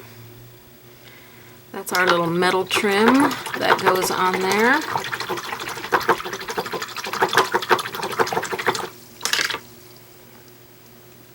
Let's work on all of our gray parts that we have on here now. So we're going to shade with our graphite. So on our mirrors, we're going to go on the outside edge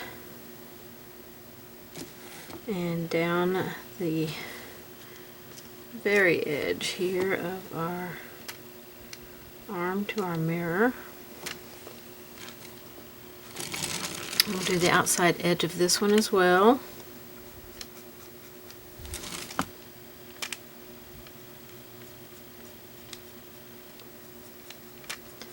And I'm going to repeat that here in a minute because I want to walk it in just a little bit, and then we're going to go down the outside edge of this and put a little bit right here where it connects to our vehicle. And I'm just using a little chisel brush. This is a 6 chisel brush. And go on. We're going to do the metal on the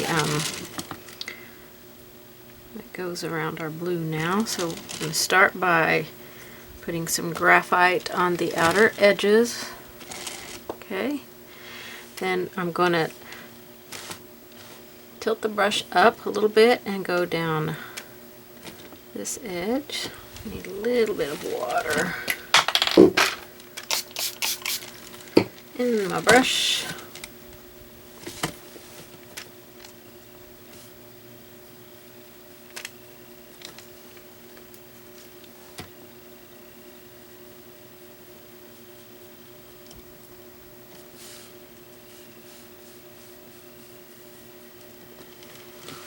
We'll go down that edge, and we'll do the other one, and we'll go down this edge. We'll start down here.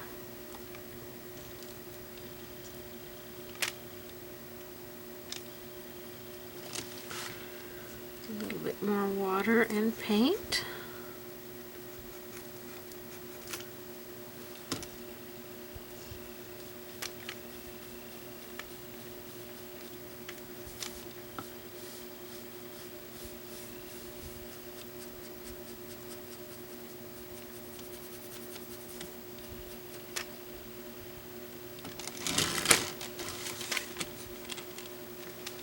Alright, let's do our little peace symbol. And first we're going to do right here where these little sections connect to our symbol.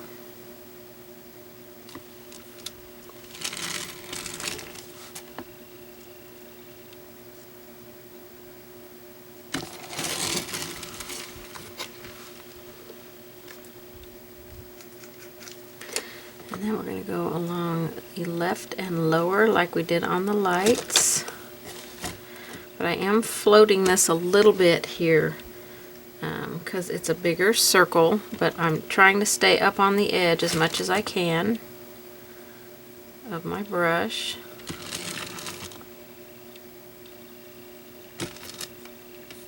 And I'm going to go along the left sides of my little peace symbol, the lines that go in the middle. And we'll put our highlight on all of our right sides.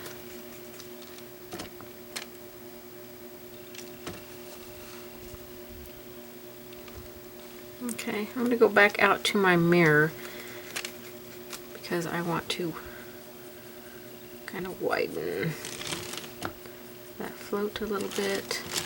And then a little floating down here. I'm going to have it connect down here. You can have it connect up here in the mirror somewhere if you would like.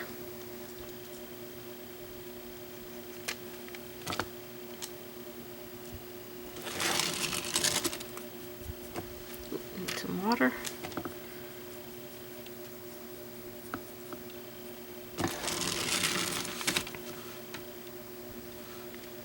Okay, that looks pretty good for our shading on there. So then we'll want to highlight with our white. So on our mirrors, we'll go on the opposite side of our shading and add a highlight, and then down in the center of our arm there.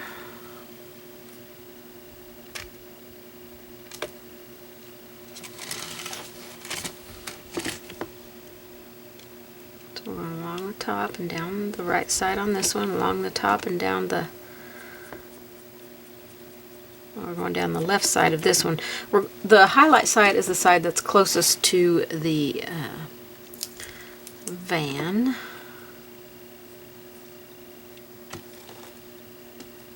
And then a little bit down this. And then we'll go on the opposite side of this piece of metal.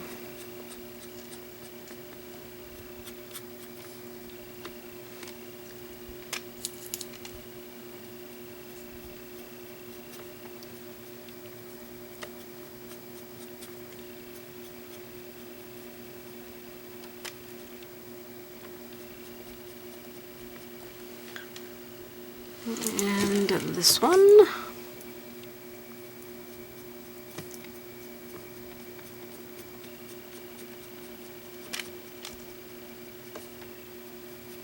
Come back and brighten our highlight here.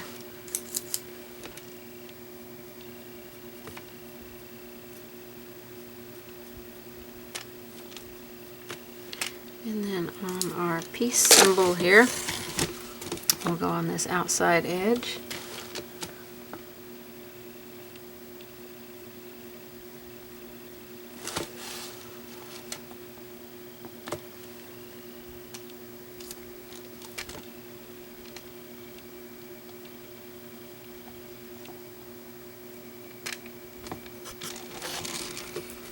I'm going to do a little bit along this edge here. On the inside, I'm really going to be up on the tip of this brush and bring some along this inner edge. And then don't forget our peace sign.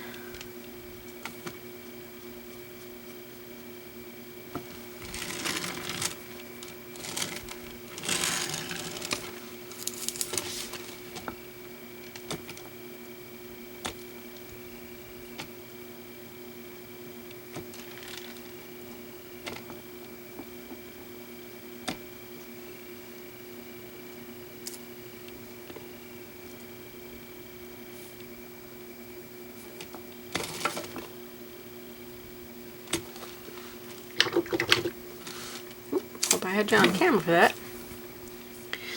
I'm going to take a little bit of the graphite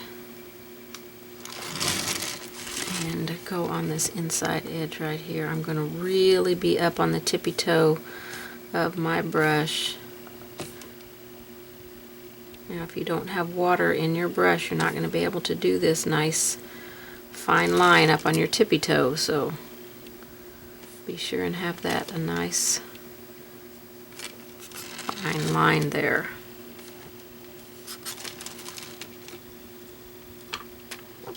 And we definitely need to brighten our highlights of our white, so we're going to repeat our white.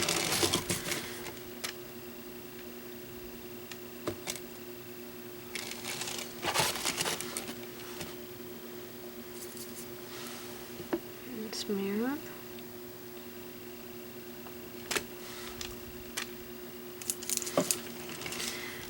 And down this edge. I'm not going to go the whole length of it. I'm going to keep it a little bit more in the center right here.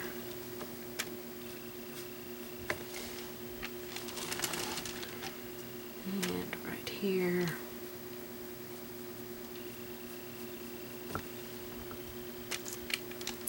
And you can use your small round brush to do this if floating is a little bit of a difficulty here for you because it is a smaller area and you really have to stay up on the tip of your brush.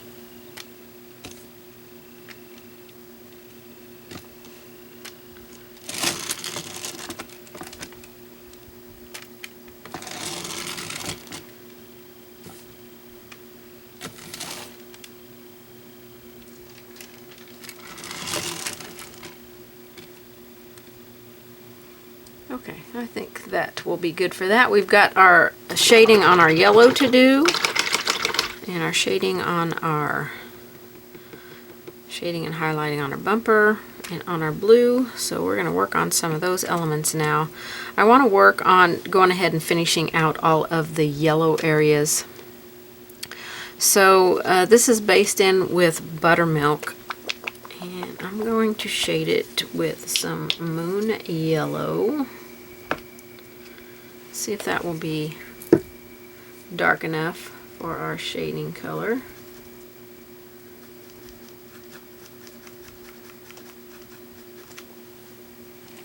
If not, we'll go with some antique gold.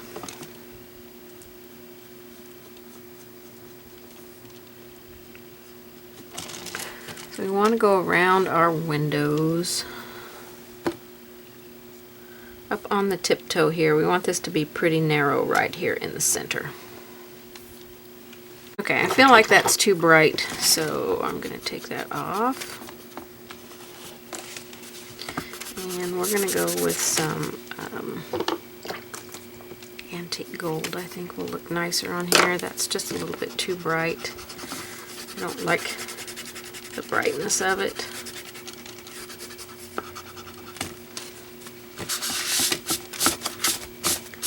So I'll just remove that and we'll go with antique gold.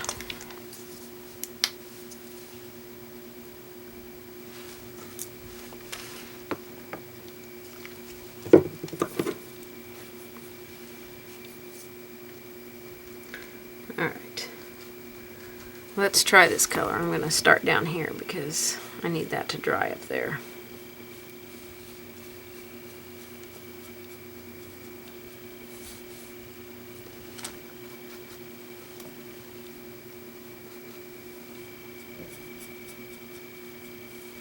I probably need to go to a bigger paintbrush here. And that is still just way too bright. I don't like that bright yellow. And I can't mix a yellow. So I might go with a burnt umber or something. We haven't used burnt umber on here yet. Okay, I'm trying some burnt umber. We haven't used burnt umber anywhere in this project, so I might have to work it in somewhere else so we can have a nice cohesive little, oops.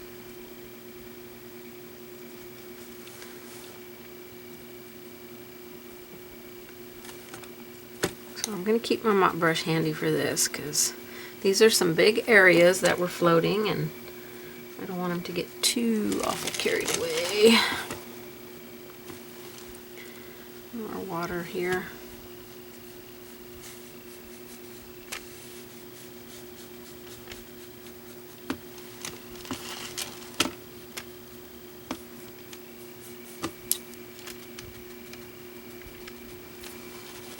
Just gently soften those.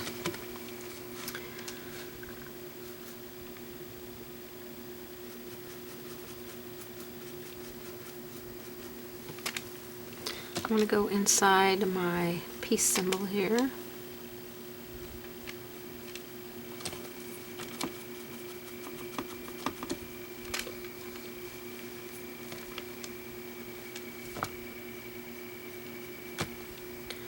A little bit more water.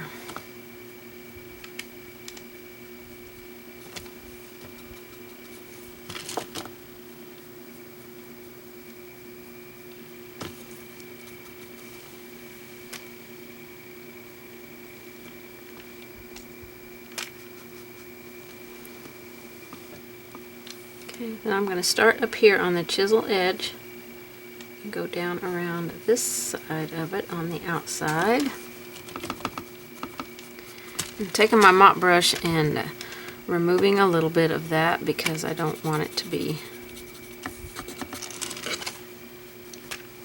a wide float or a harsh line.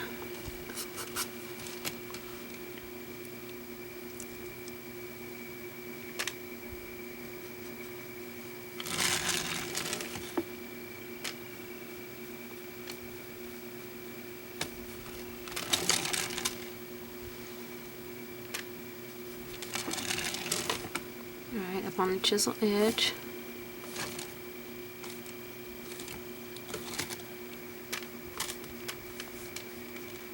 And back to the chisel edge as you come to the top. And that is going to be a super light float around that, so don't let it get too carried away.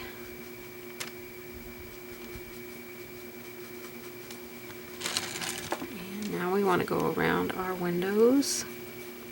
Super soft float here. I'm not laying my brush flat because I want it to be a thin soft float, and I've got water in my brush to soften that paint. So if it's easier for you to just make a wash of the color and then side load into that wash, then you can do it that way.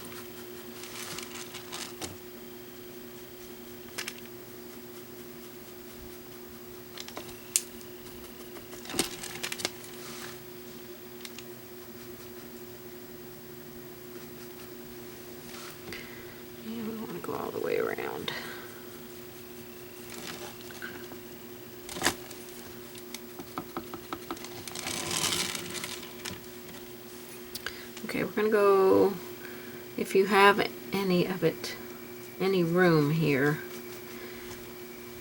This one I've already kind of done. We're gonna go around these side windows.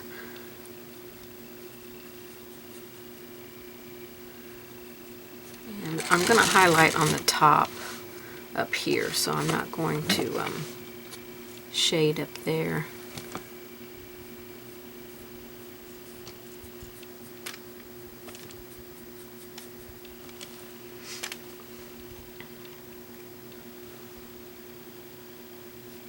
Okay, that's looking pretty good.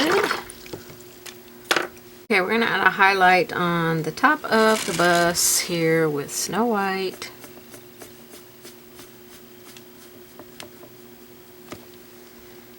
And give it a bright little highlight up here. We're gonna bring a little bit of this down the center. And I'm just gonna pity pat some right here in the centers of the yellow. Brighten it up a little bit down here. This is just pity patting. I'm side loading and then just pity patting my side load into these areas. Okay, and we can go back and repeat that and brighten that up. So I'm going to go back with my highlight on top. A little bit more paint in my brush here. A little bit wider of a float.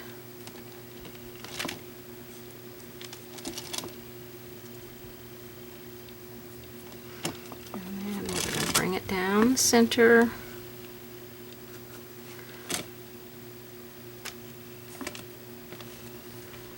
Right there. And then pity pat, and some pity patting. It's a side load for a float, but instead of floating, I'm just kind of pity patting, if that makes any sense. All right, let's work on our bumper and finish out our yellow parts here. Take some white and just brush it down the center of our bumper and brighten our bumper a little bit.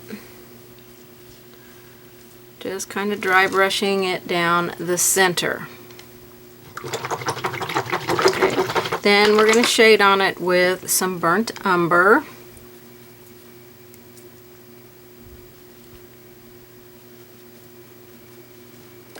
So I'm going to shade around this edge. And that's very dark. I don't want it to be quite that dark, so a little bit more water blended in my brush here. Thin that paint down. Make it more sheer. Okay, keep your mop brush handy if you need to, and we're going to go along the bottom edge of the bumper. This is just a side load float of a washy burnt umber. This is not straight burnt umber.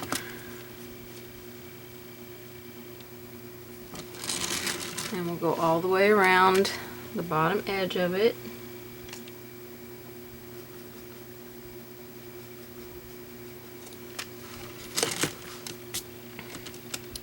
And we'll come in from this corner a little bit.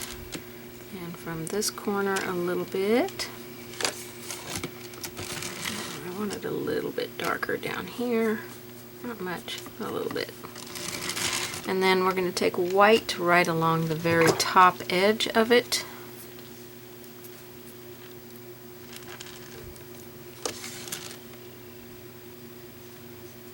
And then we're going to work on our blue and then our tires, and we'll be done with the bus.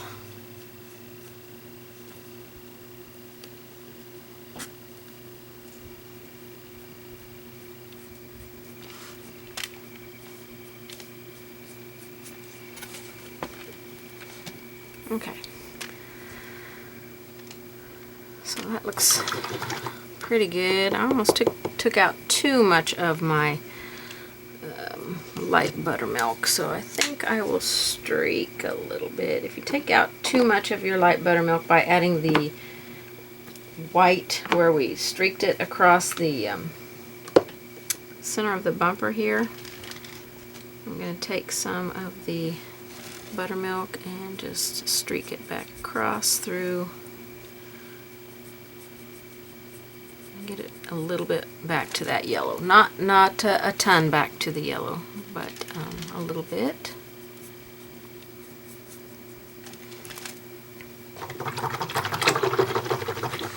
Okay, let's wide angle out so we can see how it's looking. Pretty good.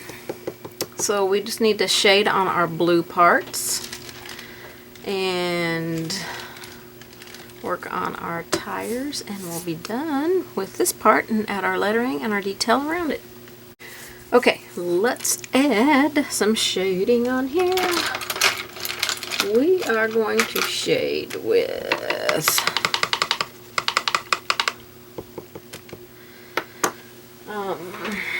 we're going to take our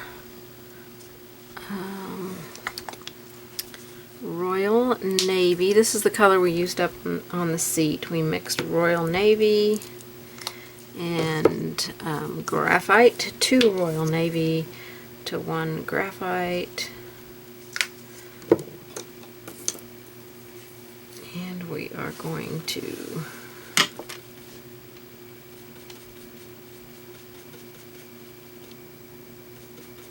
actually, I'm going to do an equal mix on this one. I'm going to do 2 of each, and we're going to go along the outside edge here. More water.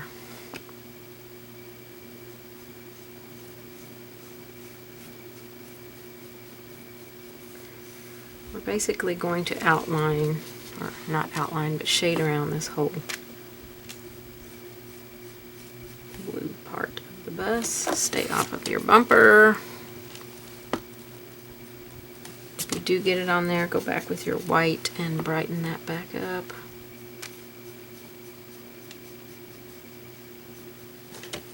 Grab my mop brush here so I can mop that.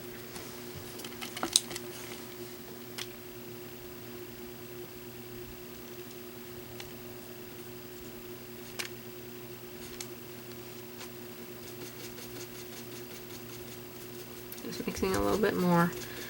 And I just brush mix, and you know, you want to add some water to this. We're still just doing like sheer floats here. We don't want any thick paint at all.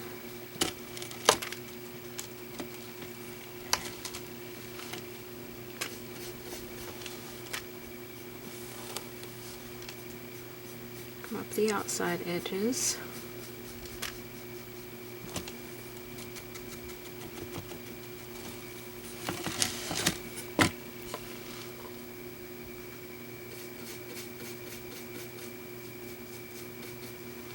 Okay, we want to go along this metal part on both of these blue sections. And I'm going to gently mop that.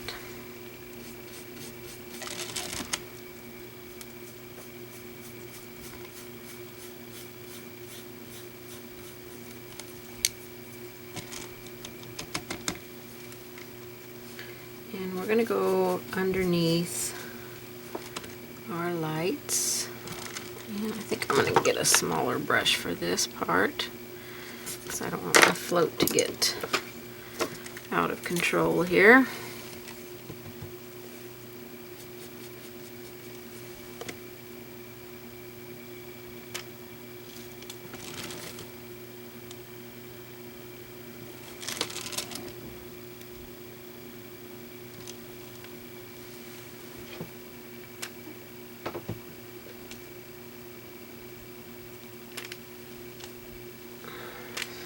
Alright, a little bit more on my brush here. I'm just brush mixing. I'll have to repeat that. It's not quite dark enough, but we want to create a little bit of a shadow. here.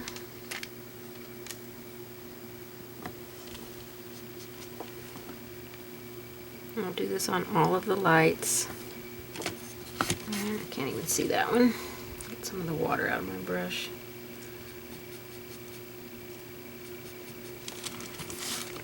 Try this again. Let me zoom in just a little bit.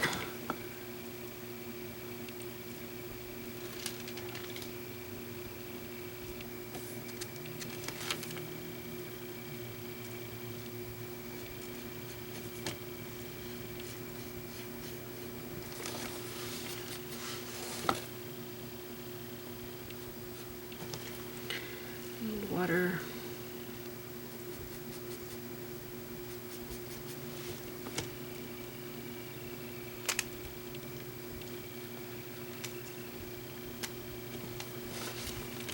Okay, and then this one.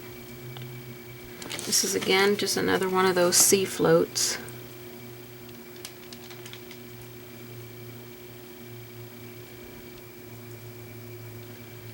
Get it off my gray if I can.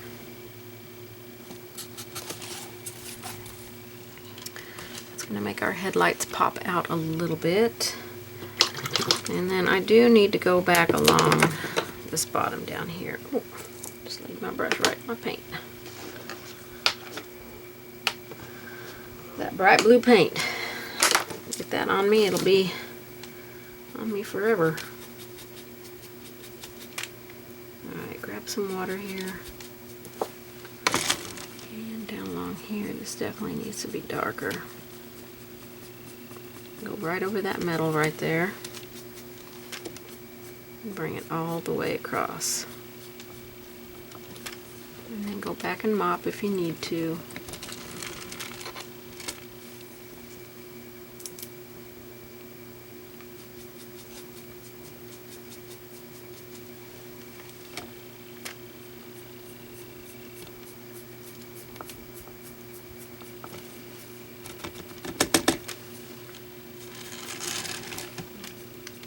Right underneath some metal.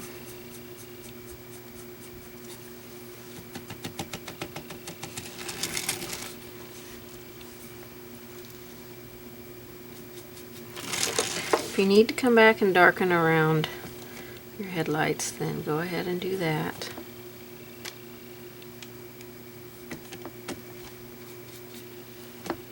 I'm really up on the tiptoe of this brush. I switched over to a bigger brush, and I want to shade right here a little bit more. Make this a little bit darker. This little V area.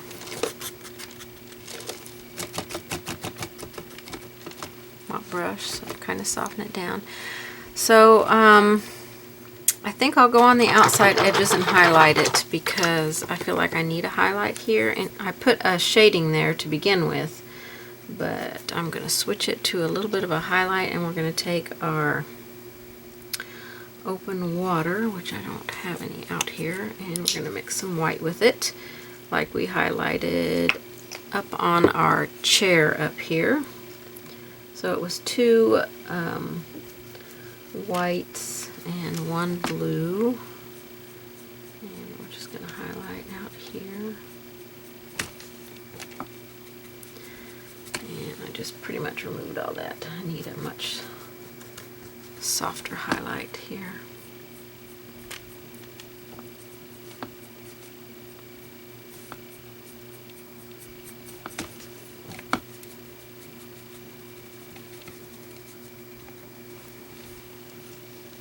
Come back with a brighter highlight here. Where's my white? Mix some more on my brush so I can do this side. And I'm doing mostly in the middle.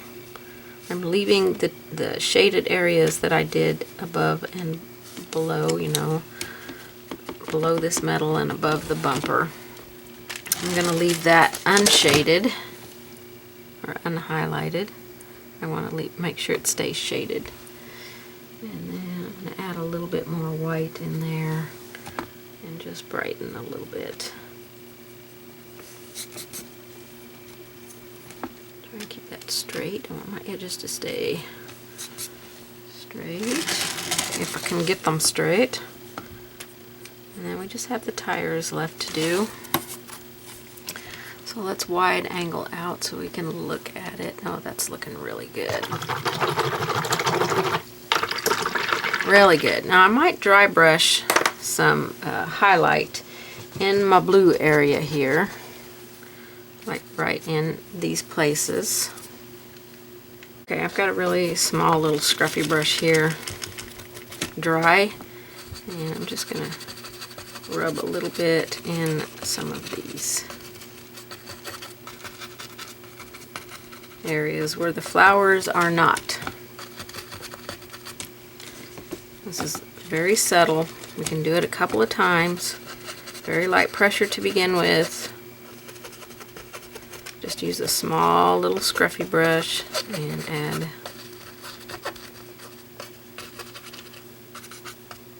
some highlights on there. And I think that's going to take care of our bus. Now we just have to finish out the tires. We're almost done. Okay, let's finish up the tires. Then we'll do our lettering up here. Now for our tires, I want to, well, first I want to put my little X's on there.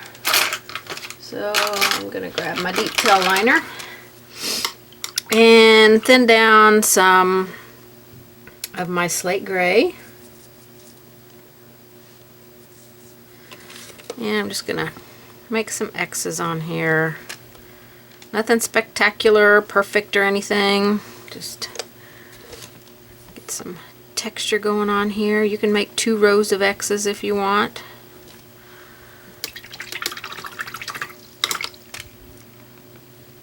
I think our little van bus thing is looking pretty darn cute. Alright, I want to make sure that's dry. I'm going to erase my graphite lines. Make sure it's dry over here. Erase my graphite lines.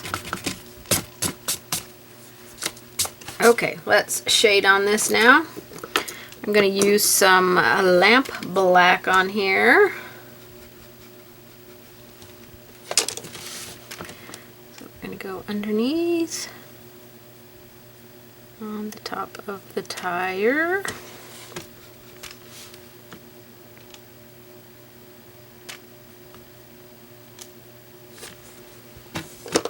And we'll definitely repeat that and get it a little bit darker. And we're also going to go down each side of the tire here.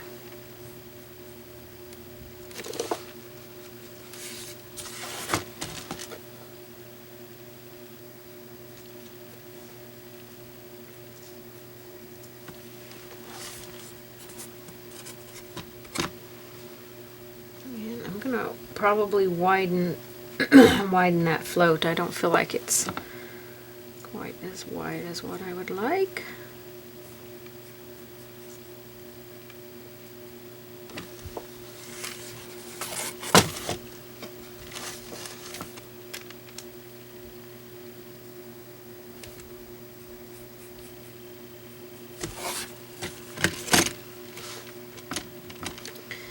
Alrighty. I am going to go up underneath here again.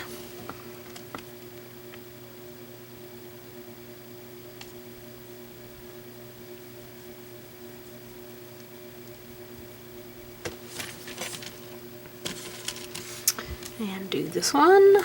This is with lamp black.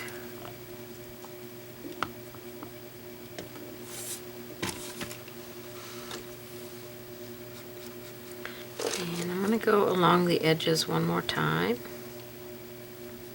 and walk it in just a little bit.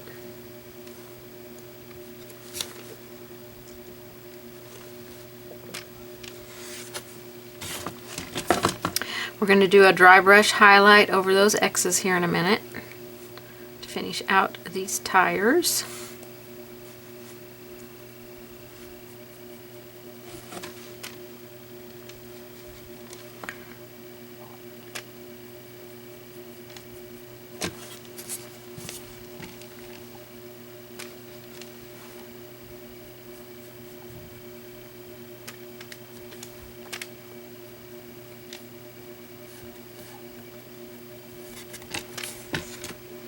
Okay, that's our shading on there. And now let's just do a little dry brush of some of that slate gray. Just grab one of your small scruffy brushes and offload some of that slate gray. And rub it down the center here. Ooh. Or rub it down a lot. Let me just tap in some texture here. And then I want to take my liner brush and add some lines on here.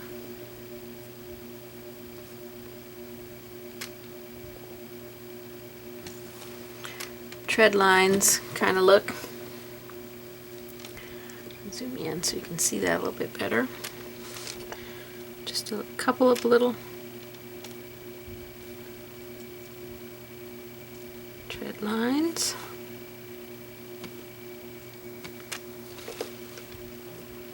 And we can brighten up a couple of these little things here.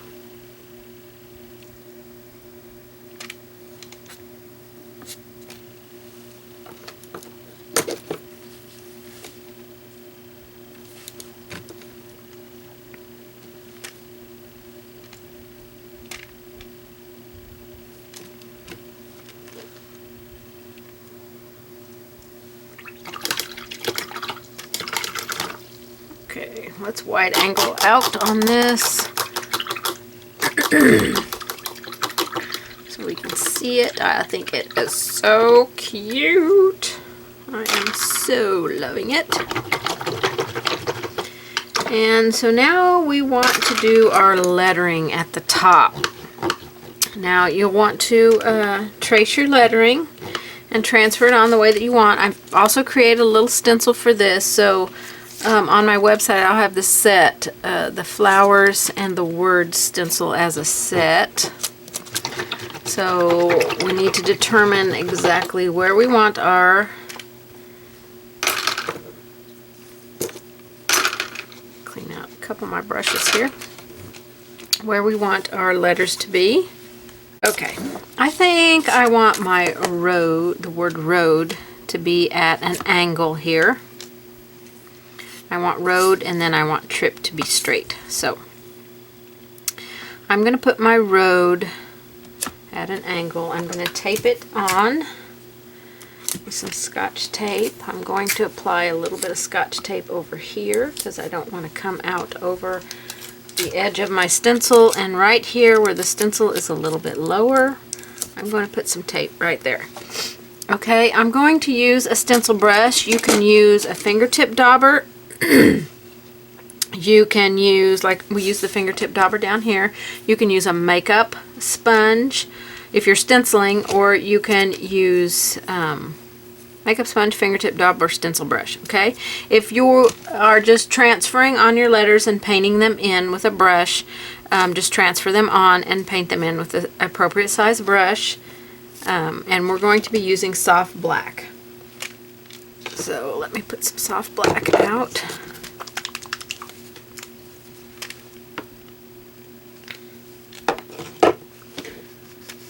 So I'm going to load my stencil brush up with some soft black.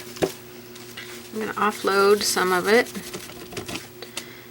And then in a circular motion, I'm going to start laying in so I can see my letters.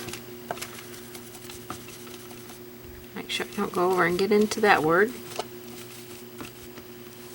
So now I can clearly see where my letters are, so I'm going to load a little bit more paint and lightly tap off. And I am starting with very gentle pressure in a circular motion. I don't want my paint to go up underneath my stencil. I don't want my brush so full of paint that it puddles on here.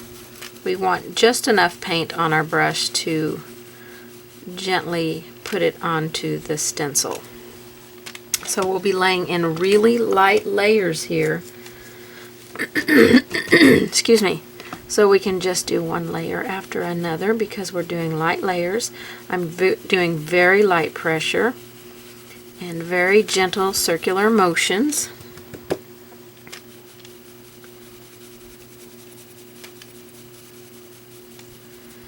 And we can lift it up and see if that gives us the coverage that we want, and I think it does. That looks pretty good. So I'm going to put the word trip right here, and I want to make sure it's straight.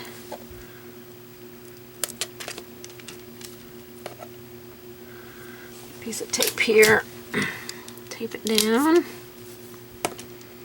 and most of my letters are I have plenty of room around them, so I shouldn't have to worry about getting into another letter running off the side of my stencil. So very gentle pressure. I start very, very lightly, and this is just determining where my letters are so I know where I'm going. So now I can see my word clearly. Get a little bit more on my palette here. We're going to be using some of this as well around the border.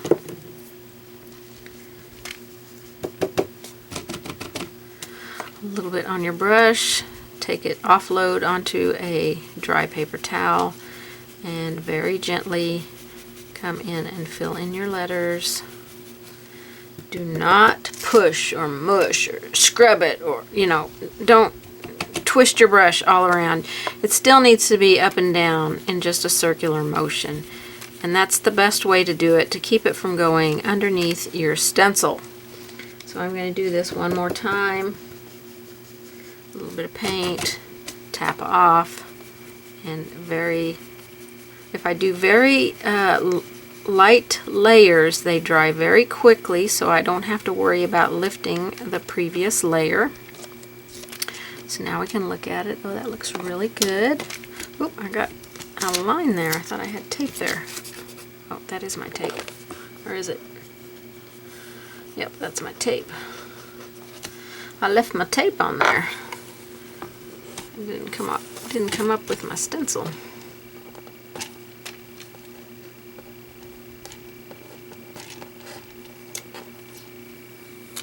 There we go. Still got, no, that's part of the map. Okay, that was kind of weird. Okay, so now I want to, if you're using a stencil, you can do this or not. If you're not using a stencil, you don't even have to worry about it. But all these places that have gaps in the letters here, I want to close those in. Those are called bridges. To make a stencil, you have to have those. Well, to make a stencil that has any kind of enclosed area, you have to have a bridge. So I always like to go back and close them. So I'm just going to use a brush and my soft black, and I'll have to do this probably a couple times to get a nice opaque color like is on it. Try and keep you in camera shot here.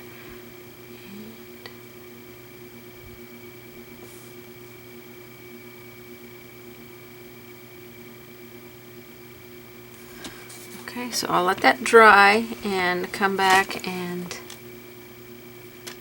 got a wild hair on this brush. And I'll add another layer of that black paint on there, or soft black is what we're using.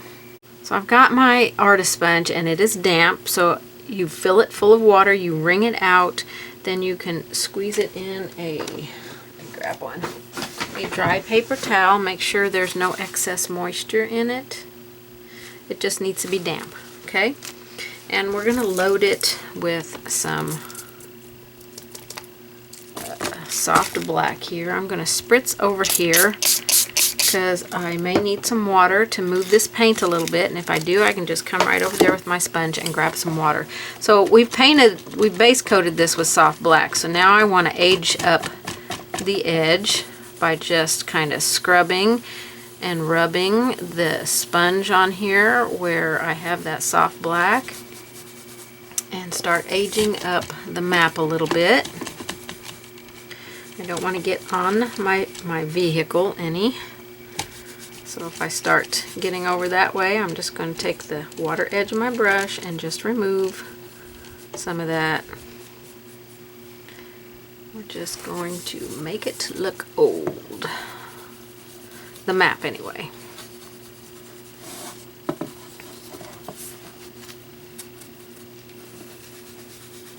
Any place that's a little wide, take the damp side of your sponge. If you need to get more water in just that edge, grab some more water, and we're just adding some nice aging stuff on here.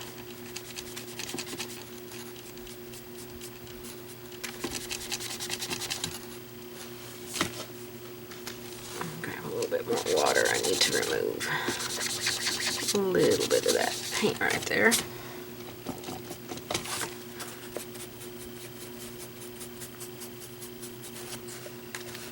I'm going to come at it this way so I can get the very, very edge of the map.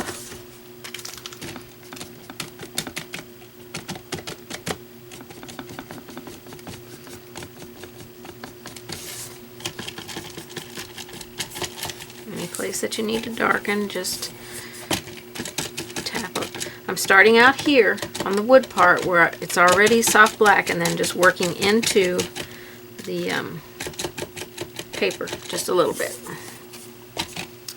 So we're getting a nice aged little look on here, and I think that looks great. And I don't think I'm going to do anything else to the lettering. Now that I have the aging around it, I think I'll leave it. And you can even, you know, age more on the map if you want it a little more aged back in here. You can certainly add a little bit of some soft black in some places and really make that map look older. Take out some of those brighter areas on the map. And just look like the map's really been handled, and you've gone a lot of places. You've used this map for a lot of trips. You don't have to do that part. You can leave it the bright map if you like the bright map. You know, just take your, you know, you put it on there, you don't like it. The good thing about having that decoupage on there, if you put it on there and you don't like it, you just take the water and remove it off of there. As long as it hasn't cured on there, it's going to come right off. Okay, so you don't have to worry too much about that. You can remove any of it in the background that you don't like, and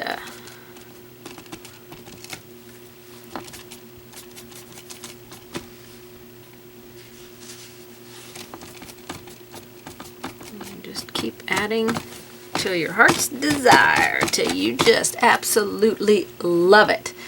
I absolutely love it. I think it is gorgeous. I think it turned out fabulous. I am beyond happy with this piece. I'm going to lay it down on my table here so that you can see it better. Look at that. Oh my gosh. That turned out so good. Let's zoom in. Move my paints out of the way here. A little bit wider. We want to get the whole thing in the shot if we can. And there we go. Oh, I think that turned out so cute, and I'm so happy with it. So excited with it. I hope that you guys have enjoyed this one. This one was super fun for me. I just loved painting this. So I hope that you are going to have a great time painting it. Please post your pictures so I can see your painting. If you're watching on my YouTube channel, please give me a thumbs up and a like. And please subscribe, and I appreciate every single one of you that watch my videos. Thank you so much for painting with me, everybody. I will see you on the next one. Bye-bye.